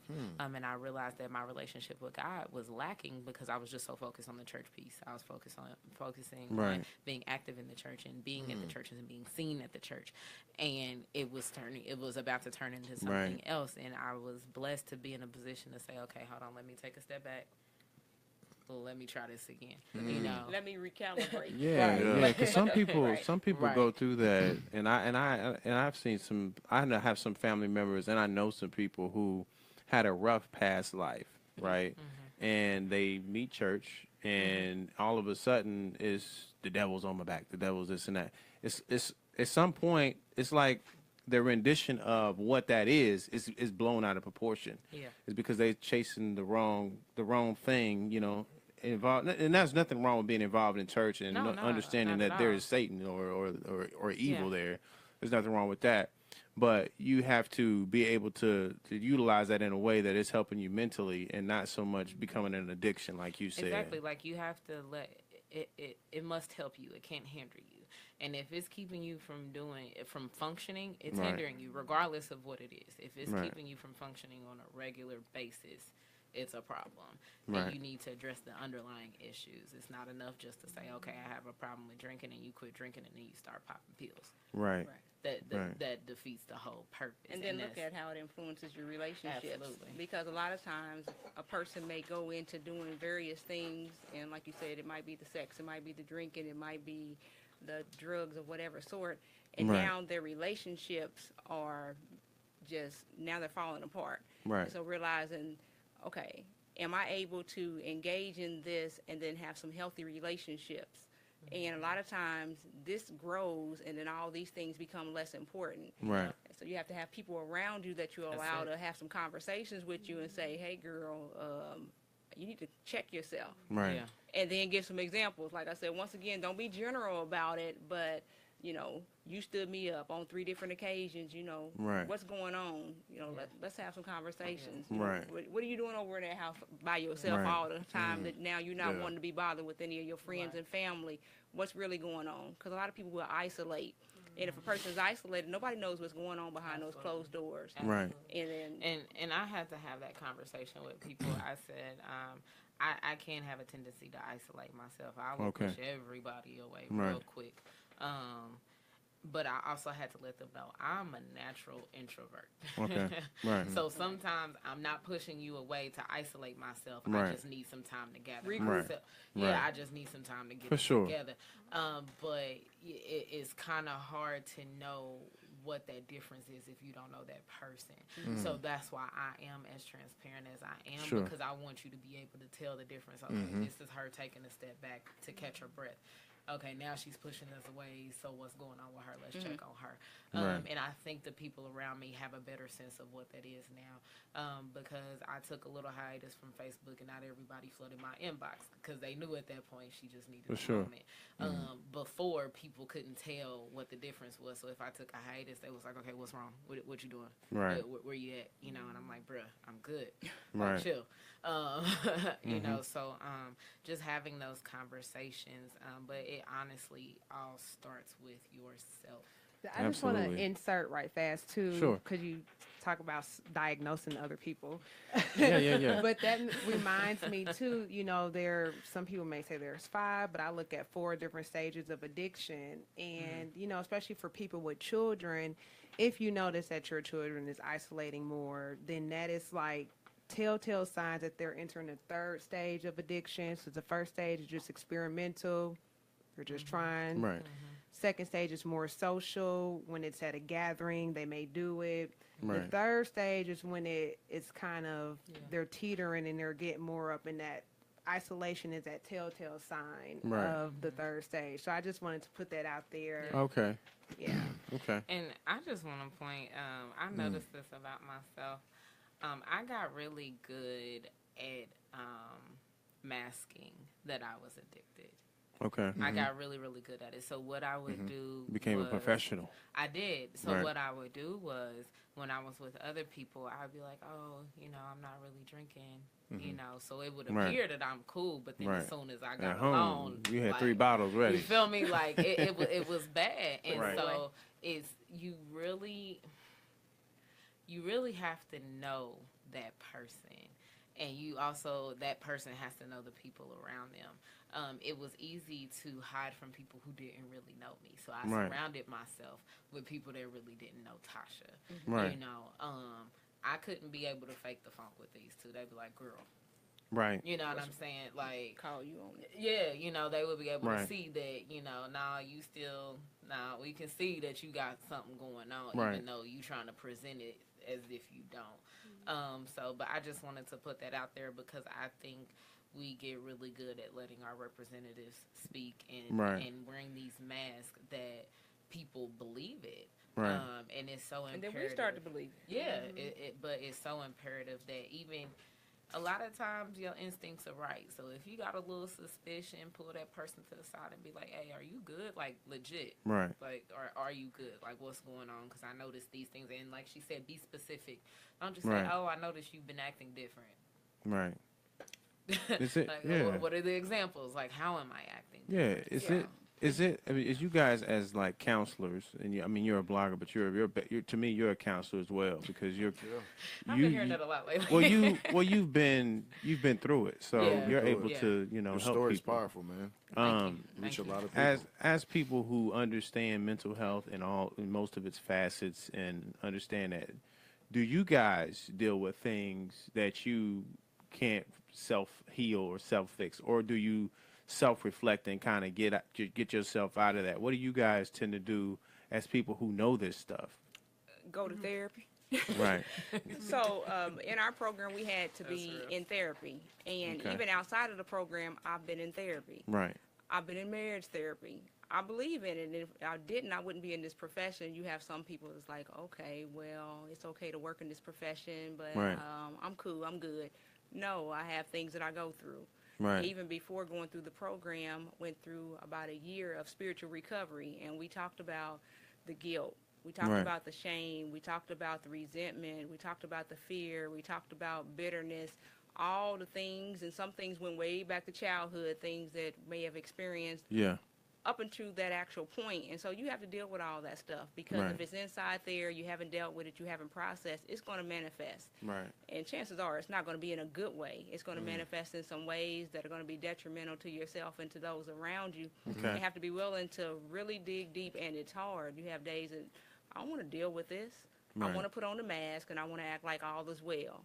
Yeah. But that doesn't get it. That Yeah. doesn't get it. And so it's like, okay, Right. let me bear down. Let me do what I need to do. Let me push some other things to the side and give this the attention that it deserves, especially being in this field, because when I walk into a room and I'm working with a client, they're putting it all out there. And if I'm not in the space where I can hold that, that can be life or death to this person. Right. So you can't just walk in there and say, I've got all this stuff going on and I'm not going to deal with it. It doesn't work like that. Right. That's not being a good therapist. Right. And, want to be a great Therapists therapist. need therapists too. Oh, absolutely. Right. Yes. Right. This is why I love our program. Shout out to CTS. Shout out to CTS. Yes, it was and I mean, I'm not even saying this trying to be funny, but a lot of people that are already working in the mental health field, they say that CTS counseling students just stand out. We do have something special. First of all, our program was 4 years. Okay. That's usually a 2-year master's You program. said CTS. Christian Theological Seminary. Okay. Yes. CTC. CTS. S. I'm sorry. For some reason. It is the only program in the state of Indiana that required their therapists to go into therapy before we gave therapy. The only program in the state of Indiana that requires that. Okay. And we're Yeah. one of the programs that really emphasize self in a therapist, which is like how Sharon taught to really be in tune with yourself, because the biggest thing, if you're not in tune with yourself, you're going to contaminate your space when you talk with your clients. Okay. No one wants to do That's that. real. So you really need to figure out your stuff so that even if your stuff does come up in the room, because it will come up, Right. but being aware and going to therapy, you can take that stuff, set it aside. Is it easier for you to know that you may need somebody to talk to? At what point do you say, you know what, I need to go talk to somebody? I'm sorry, I did get off the subject there. Are Talking you about good? how No, great you CTS good. No, No, that's didn't. that's great. part of the subject. It's great because that if they do that, that's awesome. I mean, you have to have that. You can't teach greatness and not show the. And you have to Yeah. invest. And so Yeah. when you go, you have to pay for it, because a Right. lot of times it's, I don't want to pay for it. A lot of people, if I can't use my insurance, but this is your health. Right. I mean, this is your mental health, which is going to impact your physical health. So you have to be willing to pay your co-pays, your deductibles, or you may have to pay that full rate. And a lot of people, oh, what's your rate? Well, what's your life worth? Is it considered what's that is it considered part of like maintenance in yourself? It's I forget what behavioral it's health. called. It's So called it'll- behavioral health. Behavioral health. And that's part of, what do they call it in medical? It's part of, because there's things that they have that you do regularly. Oh, you're talking about maintenance. So kind of like when you go in for your annual Yeah, physical, yeah. things like that. Preventative. Is that considered preventative care? It should be. I don't think that it is. I It's don't not. think it is It either. should be. Because you got to have a diagnosis, and that's the thing Okay. about it. If you're using insurance, but Oh, I yeah, go got back you. to the fact that let's say that you know that something's a little bit off, and it's not necessarily a diagnosable illness or whatnot. You know what's going on with you. So Right. rather than you doing this and paying for this or going there, I'm going to need you to put this money aside and go to your weekly sessions. Okay. That's No real. excuses. No That's real. excuses. Okay. That's good. And I mean, not to get away from your question. You remember what I asked you? Yeah, Because I'm sorry, because we talked about it. We because jumped around a little bit. basically, Yeah. with us being therapists, how do we recognize when we Right. need At what therapy point or- do you say, you know what, I need to go get some help? Because there's a lot of people out there like y'all that are very good at coaching other people, but a lot of times it's hard for those They need people to to be go, coached.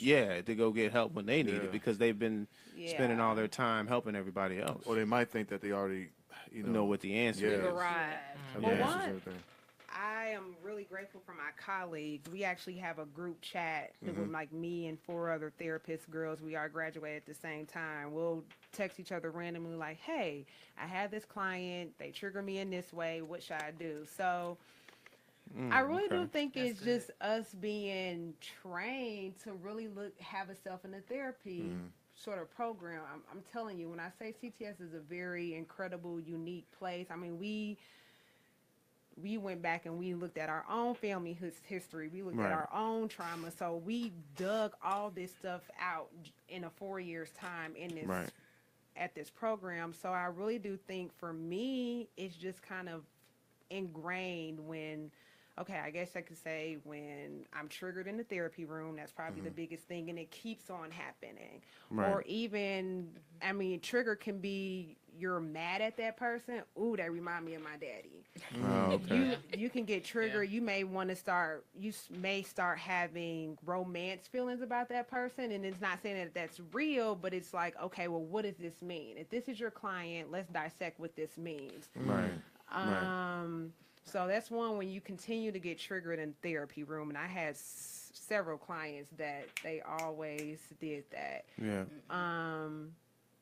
As far as with the work piece, now myself personally, if I find myself ruminating on something, which is when you're thinking about the same thought over and over, if you just realize that your outside existence isn't the same as always, your routine may be a little bit off, you may stay in bed a little bit longer. Right. And again, I've gotten to a point where I could be very honest and observant of Okay. myself. Okay. So yeah, and I do want to add to kind of going back to what I talked about my curriculum. Sure. September 16th, I will be hosting a workshop on through, toxic bud. shame Okay. and how to break the toxic cycle. And again, it is the core, the most poisonous emotion that when we talk about covering up and addictions and mental health and mental illnesses, Right. usually 95% of the time it stems from toxic shame. Right. Right. So I Is that just- the definition as well? Like what's defined by toxic shame? Toxic shame is when we believe that we are inherently flawed or defective. Oh, okay. Okay. And this is on the continuum. So even if people may not say, I believe that I'm flawed. It may not manifest in that way, but it could manifest in you're addicted to something. It Right. could manifest in that you have a lot of control issues, that Right. you criticize and you judge people. All those are sort of classic symptoms. Like not of wanting to appear shame. wrong, Oh my in God, relationships, perfectionism. Yes. They don't want to That's a big appear one. wrong. So Right, if that's a big if one. someone has a conversation with them about something, they're on the defense. That absolutely. can't be me. Yeah. I've never done that. It's like, is that what you're saying? The toxic shame is, it's like, it's okay to be wrong, or it's okay for something to be wrong with you, but you can't take that position and hold on to it and not ever talk about it because it becomes your own toxic shame. And like deep down that it's something that's a problem, but you are convinced to show the world that it's not. Right. And then at that point, we don't even think of it in terms like that. It Right. just is who we are and how we function. Right. And right. we know something's not right. We know some puzzle pieces aren't fitting together, but we just really can't put our hands on it, Right. our finger on it. So I'll be talking about that and breaking it all the way Awesome. down. And I really, really want to help people transform their lives that day. So That's September awesome. 16th. Yes. Can I throw something out in regards yes, to that? yes. So as Jessica's talking about toxic shame, it makes me think about just the number of individuals who have dealt with sexual abuse. And so that may have been molestation, that may have been rape, Yeah. or it may even be in a way that it wasn't something that physically took place, but in the relationship with a parent, the parent may have looked at this person as if this person was their partner. And Right. so now, instead of mom having a boyfriend, mom having dad, you mom's man. Right. Or and it could go the other way with parents. Right. And a lot of times what happens is now I'm realizing that these things have affected me in a certain way, and I feel shame. I don't know how to deal with this. My body may have responded in ways, and now I'm saying, oh, it must be something that I asked for. It must be something that I liked, or it may be a big secret. Everybody knows what's taking place with the uncle. Everybody knows what's taking place with the cousin, and it must be me because no one's really addressing this. So Right. we have to have some conversations within the family and in the community, because a lot of times we're not talking about what's taking place. Right. And here you have people who are dealing with addictions. They're dealing with various things because if my personal space, as far as my body, has been violated, that has a way of shattering people in ways. And yes, I am trying to find something to cope, because the reality of what I've been through, it's so difficult. I can't wrap my mind around it. And I may even have had to disassociate. And so I can't even see myself in certain ways. I've had to step outside of my body to even be able to deal with what I've been through. So it's so much in that. So we have to deal with what's going on within our homes, Right. all the sexual abuse, and Right. it's hush hush. Oh, I don't want you to say anything because I want my man to stay here. And what was you doing flirting with him anyway? Just so many Right. things that people Right. deal with, and that's not just with the girls. That's with the boys as well.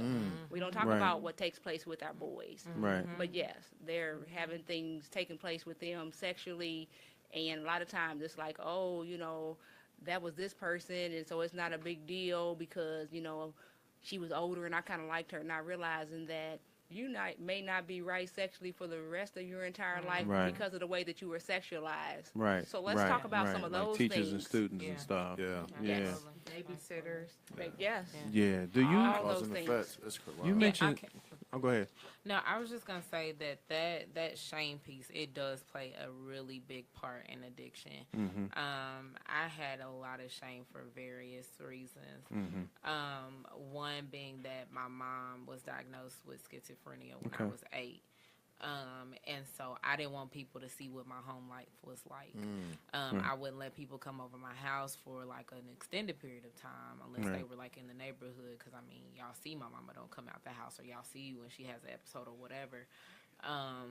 But I wouldn't let people come over, and people, especially my peers, didn't understand why I had so much freedom, so they envied me.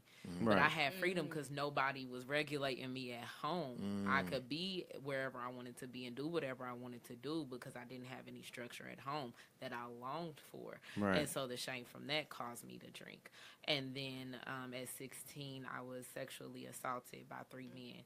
That was just Wow. like a whole nother At piece 16? at 16. Wow. And just 2-3 days later, my boyfriend at the time was murdered. So, I mean, it was all of these different pieces. I had a lot of shame as a kid because I just did not want people to see that I had all of this mess going on. And so it caused me to drink more and more. I mean, by the time my junior year came around, I was showing up at school 7:30 in the morning, like rocked, like Right. done, Wow. And it wasn't until At 16, 15, 16 years old? I started drinking at 14. Wow. It didn't become a problem, like a real problem, until 16 after the other two traumatic events happened. Right. And it wasn't until an instructor was like, I can smell it off of you. And I had made a post about that, and I was like, I wonder why that was like never reported, but I don't know if maybe Right. they had experienced other students who drank Right. or whatever, and it was just like, this is a thing. Yeah.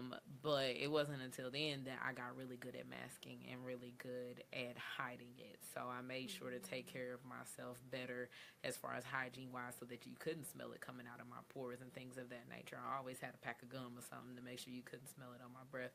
Right. So you were very good at masking very, what was very going good. on. Very, Yeah. very good. I mean, at some of my most highly functioning moments, I was drunk, either during or immediately following afterwards. A lot of the people that have met me in the last few years are like, I would have never guessed, because I mean, you was doing everything, and it's because I was trying to make sure y'all didn't see that piece. Right. The shame thing is real. It can really play a part in keeping you bound. Right. So working through that and getting past that is imperative to healing. It Right. really is. Awesome. And it's an ugly transformation, but It is. but when you become transparent as you know what I'm saying? you feel you live free. You had mentioned something in regards to, mothers and sons, and that question like gave me a thought, because I seen something on Facebook, and there was a young woman saying that I'm dressing my son up, he gonna take me on a date. Now, I mean, I kind of got it, because I was just like, she's trying to teach him how to be a gentleman, but then I was like, I don't know if she phrased that right. Yeah. Because to me, no mother, I mean, like, I don't know. If it's one thing to take your mother to the prom and all, you're a little older, you just want to be courteous, but to take your young son, who is maybe still not even a teen, maybe almost a teen, and say he's taking you on a date. What do y'all think that is going through, being people who are counselors and of psychology and stuff? What do y'all think is going through young women's heads when they're turning their young son into the man that they want or need? So in that situation, it's difficult because that may not have been mom's intention. Mom's intention may be that I'm going to raise a gentleman. I mean, it could be so many different things, so it's hard. So is mom looking at this in a way that I'm trying to meet a need of my own, or is this about meeting a need of my child? Am I trying to teach my child a certain thing, or is it that I'm wanting to be taken care of in a certain way? And in that situation, I'm not sure what mom's intentions were, but unfortunately, when we put things out there, sometimes it's not taken in the way that it's intended. Right. So I can't really speak on that, but if it was anything about my child is about to meet my needs, then we've got a problem. Right. If it's about, hey, I'm showing him how you open the door. I'm showing him how, Right. maybe you're going to pay for the meal. I'm showing him how, whatever the case may be, that's totally different than my child's about to be my man and he's about to be taking me out and he's going to be doing these things, and he can't be a child anymore because he's got to do these things for me. So Right. it's kind of hard to speak to that because she may have had the greatest intentions, and Right. I'm just trying to teach my child how to be a gentleman. For sure. Right. Yeah, and I mean, and that resonates with me, because I know some guys I've had conversations with, and they grow up, and their mom, I mean, they don't like none of the people that they're with. I mean, like, so what do you think that, because this is why I got to me, because I'm like, that's where it starts. You know what I'm saying? In my head, I'm like, damn, that's where it starts. You're already plotting, but I can't say, like you said, I can't speak to, what was going on in that young woman's head, but I can say that I think you got to be careful with that in the aspect, because what this also does for young men is, if a young man is being raised in a single parent home and his mom is doing everything for him, and not promoting the values for behavior of work ethic, you're going to be a man one day. If she's continuing to baby him, ultimately that young man grows up and feels like a woman should do everything for him. So, you know, I had an episode like that coming from a single parent home where I lived with a young woman, and I just thought it was right for her to do everything. You know what I'm saying? I just, hey, this is how life should be, you know. But it wasn't because I had work ethic because I had a job, but I ultimately wasn't trying to be the man that I needed to be either. But I think I say that because I didn't have this fatherly structure that I needed to make the difference in a relationship, you know. So the only thing I knew is what my mama did for me. So I think young women also have to be careful when they're raising young men into developing a young man who becomes emotionally sensitive to situations like that, where he feels like that woman owes him something or should take care of him, or she's obligated to do these things for him because mom did it all these years. That could very easily happen. And that's where the village comes from, and exposure to different people. So just because that wasn't taking place within your household, it would be nice to be able to see that in other households. And, right. Hey, you know, we don't have this type of structure, but this is what this looks like. This is what it looks like for a man and a woman to work together. Absolutely. And hey, look at him. He's over there doing those dishes. Absolutely. You know, look at her. She's taking out that trash. Right. But a lot of times we've got these roles, and it's like, well, no, I don't want to have these formal roles. But at the end of the day, my expectation is still for you to do all these things, but I don't maybe necessarily want to go and do these roles. Right. So it gets to be a little bit confusing sometimes. It can be. But you have to expose young people to various things, and now you have a choice. Because if I've only seen one thing, how do I truly have a choice? Absolutely, absolutely, and that's why our men have to not only step up in this day and time, but we have to encourage that. You know, there's lots of programs out there that young men can be involved in as well. If you're a single mother raising a kid, a young man, there's just some things that. Not saying moms can't raise young men, but there's just some things that moms can't teach young men when it comes to them becoming grown men and going into their adult lives. Oftentimes they carry those issues with them, and those become mental issues. You know what I'm saying? Understanding, what am I supposed to be as a man then if this isn't it? You know, she's supposed to cook for me every day. What is, you know, those things, and you'll see men in their 30s, 40s, and 50s have this idea that a woman's supposed to kiss their behind. You know what I'm saying? So, and it all is a result of them running into women who allow that. So, I want to say something real fast. It made me think sure, go ahead. Of this post that I wrote on Facebook maybe like 2 months ago. I was just talking. I said, why is it that we listen to the white man before the black man? Mm-hmm. And someone on there he was an alum of CTS too, but he wrote basically that because, you know, we have a lack of fathers in the black home, then it kind of causes us not to trust black men in general. That's kind of basically what he said. And I just really never thought about that way. I was like, dang, that's kind of deep. Right. But it made me think about this post. And if, like Sharon said, which was good, sis, you know, maybe her intentions was to take him out or show him to be a gentleman. But if it was to meet her need, you know, it took me back to that post and what he said, because there is a lack of fathers in the homes. And because we don't trust that, or we don't have that bond, then it's kind of that generational thing, creating it with your offspring.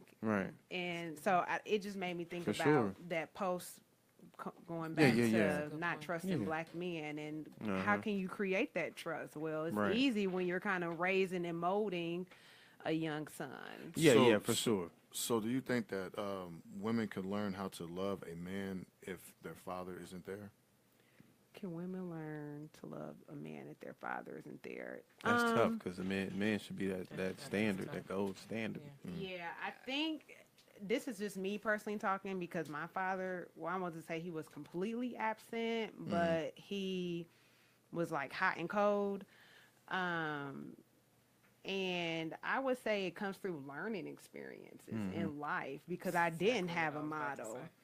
And it's crazy because I had cousins who we grew up like sisters, and their father was my uncle. And I can totally see a difference in their relationship, and, you know, with their dad, with their self, and with other men, versus me, who didn't have a steady figure of steady male figure around. So it really is experiences like for me, and how do you develop that relationship with yourself? Like, Right. how does that even look like? So for me, I'm like, until I feel like, Right. That was that was a standard for you. That seeing that was the, Yeah. and that's, I mean, and that's all it takes. Yeah. It really all it takes is for, and it doesn't have to be one of those things where, the young man. I gotta tell you, as an adult, I seen how my father was raising his family, and that alerted me to like, yay, you know what? This is what I'm supposed to be doing. You know, at 27. You know, I'm not gonna say how old I am now, but you know, when I was 27. 48. See, Unfortunate. no, I'd have a lot more grades than we got one coming in. But it all it took was for me to see the example of what I was supposed to be doing, and then it clicked. You know, so a lot of times it's really just for kids, Exposure. young men, to be exposed to how it's supposed to be done Yes. versus just living. You know. I can speak on that a little bit because I did have a steady male figure in my home, and I still didn't understand how to love a man. And that's no disrespect to my grandpa because that's my G. Love For him to sure. death, may he rest. But But were you exposed to a lot more bad things than the good things when in regards to your? Was it never a focus on that? I guess I'm just asking you. So basically, in our household, and this is my family in Sure. general, like the Cheathams were just not much for affection. Sure. It's Okay. just not our Okay. thing. And I'm like the eyeball because I'm a very affectionate person. Okay. So not receiving that, and Right. that's how I naturally am. It was very hard. Okay. And Okay. so- Threw you off. Yeah, Felt and like so rejection. Yeah. I have a lot of rejection and abandonment issues that I'm working through. But it definitely stemmed from that. Right. Because I'm like, why aren't you hugging me? Why aren't you kissing me? Why aren't you telling me you love me? What's wrong with me? Yeah, what's wrong Yeah, with me? yeah. Right. And so it can definitely manifest in a variety of ways, i.e. addiction and other things. But my grandfather, I knew he loved me, but his whole thing was, I'm your provider. Okay.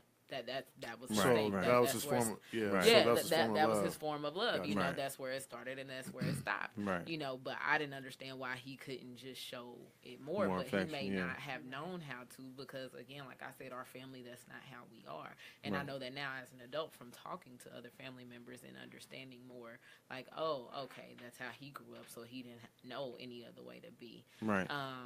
So I mean, the presence of a father can either help or hinder, Right, just as much right, as the true. absence can help. True. or You have to hinder. have the I right. feel like right. granted, it's great to have both parents in the household. I'm sure there's advantages to that, but we like focus on There that. still needs and to make be a it, good standard. Yeah, you know, and and a we- good, you know. we act like that's the end all be all, and Right. that like healthy children can't come from a single parent household. That Right. just pisses me off. Right. It just does. I think that's all I had to say on that. Back to the village. Yeah, I probably had something else to say, but whatever. Back to the village piece. For parents that would like some additional support with their children, there are two really great programs out there. This is definitely a shameless plug. For young men, there is Bloom Project, and for young women, there is Leading Ladies. Leading Right. ladies. Yes, Right. yes. And so both of those programs are really great. They typically run the course of the school year. Yeah. So they'll be starting back up this fall. They usually meet once or twice a month, and it's it creates a great positive space for these young people to learn more about themselves, to learn how to conduct themselves, That's and good. really help groom them. And they do cater to minority children. It's open to anyone, but they do cater to minority children because we need it. Right. And so I just really wanted to put that out there for the parents that may be looking for some Right. resources. It's definitely out there. Absolutely. Absolutely. This has been a great discussion. As usual. We try not to go, so long that Facebook kicks us off. So we're gonna be nice tonight and not push it. But great discussion. We will do this again, obviously. Absolutely. But what I want y'all to do is we're gonna do closing remarks. Just talk to the viewers and tell them your last remarks in regards to whether them taking care of themselves or whatnot, in regards to mental health, and where they can get and receive that help that you guys provide to people daily. Yeah, so I would say the first step was tuning in. I know there quite a few people who tuned in, but there are quite a few others who didn't because they didn't think they needed it. So I would suggest you let somebody know that when we have these segments, Share the tune feed. in. You're going to learn Absolutely. something. Yeah. You can Absolutely. contribute something, and don't think that I've arrived. You know, I'm fine, because Right. even if this information wasn't something that you can use, you take what you can use. Absolutely. You give something to someone else, because Each one teach one. yes, we have to continue just to feed into one another. So I would say just to continue to engage, continue to have conversations, continue when you go to your regular doctor, talk to that doctor about even some of the things that are going on with you mentally, Right. because Yes, that's yes. sometimes where people realize, okay, I need this referral for mental health. Right. So let them know, I'm having these issues. I'm having these crying spells. I'm dealing with anxiety. I'm dealing with fears.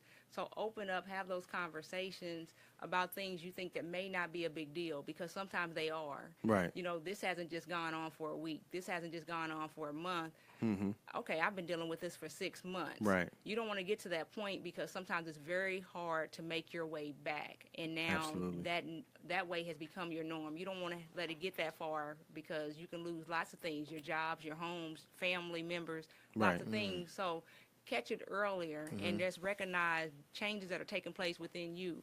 Right. And a lot of times it comes from transitions. If you've lost a job, if you've lost a partner, you've lost someone through death, you've lost ability to be able to do things, so you've lost your health.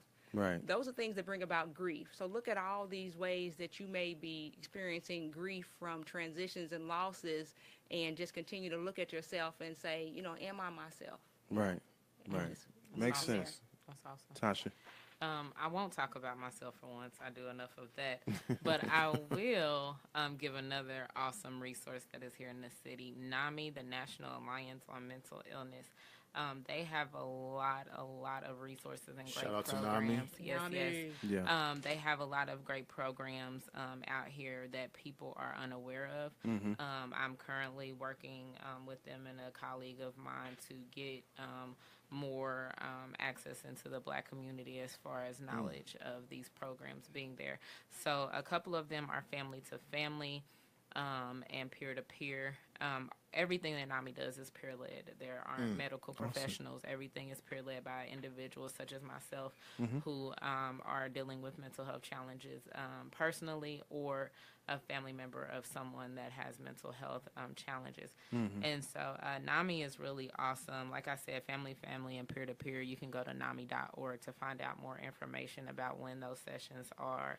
Okay. But it's a really great resource, because there is no judgment. There is no disconnect as far as you being in front of a professional telling you that you should do these things, whereas you're hearing from people who are living it Right. or have lived it.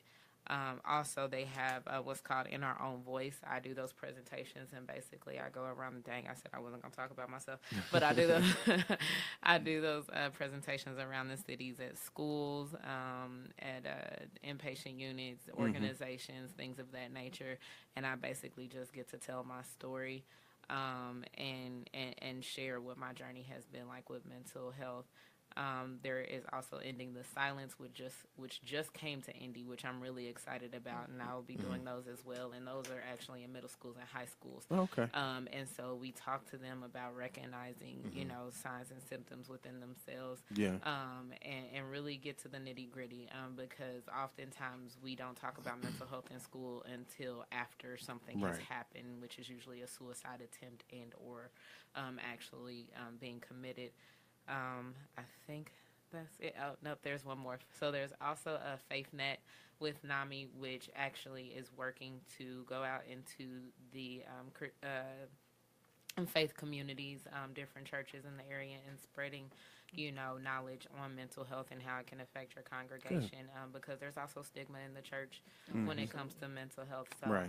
There are a lot of great programs and resources out there through NAMI. We just need to be more aware of them. So Awesome. that's my That's piece. awesome. Nice. Uh-oh. Jessica. My final thought would be that taking off your mask and getting to know who you truly are is actually a very beautiful thing. Even though it may seem daunting and scary, the first step is probably always the hardest, but after that it gets easy, and it is a very beautiful thing. And who doesn't want to live their fullest life? Right. Yes. Right. good. Awesome. Real sweet to the point. He will. Again, I want to thank y'all for coming back, spreading knowledge, man, and just being transparent. Awesome. Do we have 30 more seconds? 30 seconds? Sure. So go ahead. Okay. Go So, so we actually have Soaring High, and it's a part of Leading Ladies. It's a conference for young ladies that are transitioning from middle school to high school. yes. That's a very difficult transition. And on the 12th of August, we're having a conference. It's only $5, and they get to eat and everything.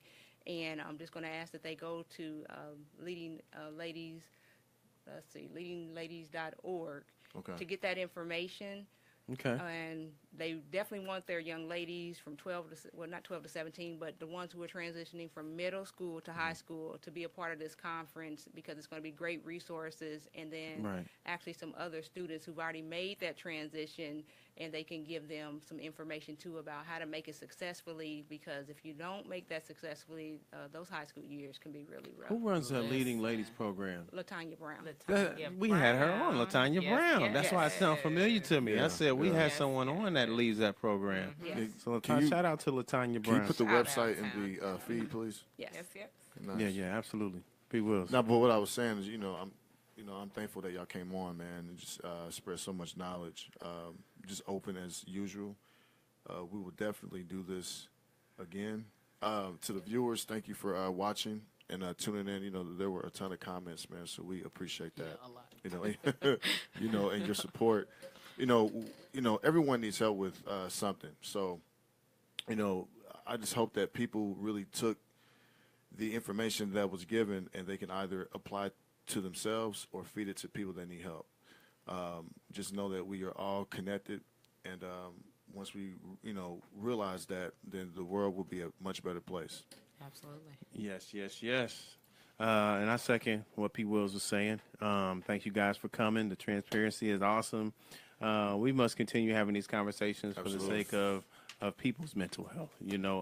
We have to get away from thinking that that's something bad. It's absolutely something good to recognize that there may be something going on with you, because that's going to help you help those people around you. Yes. It's going to help your life at work, at home, and all those different places. So the first thing is recognizing that. Yes. If you treat people like crap all day long, that's not normal. Not even a little bit.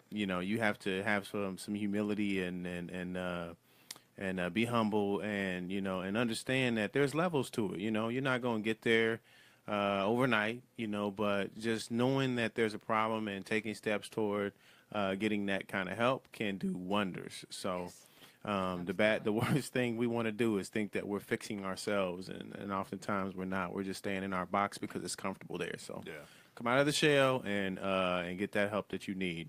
Yes.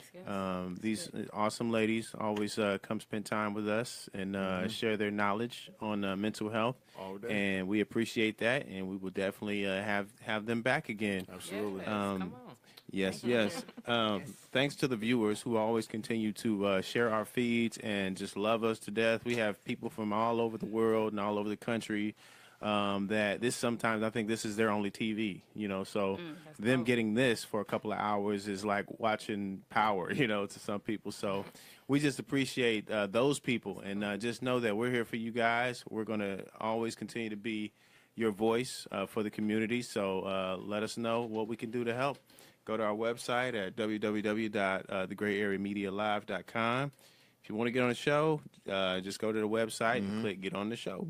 Yep, easy. Just and click then, Get on the Show. It literally says Get on the Show. You dang So all just right. click that. You can't say you went to the website and got lost, because it say Get on the Show. Marriage ain't As simple for- as that. Marriage Ain't for Punks. And- Book and release Marriage Ain't for celebration Punks. October 14th. Yes. That's being Yes. released October the 14th? That's the celebration. Oh, that's a Yes. celebration. Yes. Oh, man. Okay. Let us continue to keep us in the loop on that. Absolutely. Yeah. We definitely want to help you pub that. Marriage is not for punks, Yeah. and it's all in the book. You So want to deal with your mess. you better And, get ready. Yes. That's gonna let you know whether you're ready or not. Yeah, and I'm gonna say this, like you touched on how you use your instincts. Yes. Yeah, I'm gonna say this. All three of y'all look like y'all got hands. So, all three of y'all. You know what? I've actually never three of y'all. been in a physical fight in my life. I've never. I was teaching, and a kid was funny. bullying another kid, and I Yeah, had I'm in to the help parquets. that Yes. situation Yes, I out. see you over there. And the young man, he was saying, you know, you getting on, I mean, I was getting on the bully, you know, trying to get that situation taken care of. And he was like, are you going to bully him? Because you look like you got hands. Yeah. I'm like, All three. oh my goodness, I'm not going to bully him. But As baby this, said. but this isn't happening right here today. Right. Yeah, so. All three of y'all look like y'all got hands. Sis, you do look like you got hands. All three No, of y'all. but really. All three of y'all. You silly man. Hey, thank you guys for tuning in, Yeah, and thank we will you. see you guys next week. Thank you. Peace. All right. Awesome. Welcome to the Gray Area. The Gray Area Media. We've obligated ourselves to be the voice for all communities, speaking on topics that include community, religion, education, politics, technology, sports, health, and wellness. The Gray Area Media is a platform created by longtime friends for the sole purpose of providing our communities with the ability to voice current, past, and modern-day issues. The Gray Area, in its naming significance, solely speaks to the area in which people shy away from speaking because of media-based constraints or contractual-based obligations. Well, I'm here to tell you, we don't do that here. So please, stay tuned in. We're going to go live in a few minutes. Don't forget, please add us as a friend on Facebook so that you can follow our live feed. And not only that, please add us on Twitter and Instagram at The Gray Area Media. Please visit our website at www.thegrayareamedialive.com. Thank you.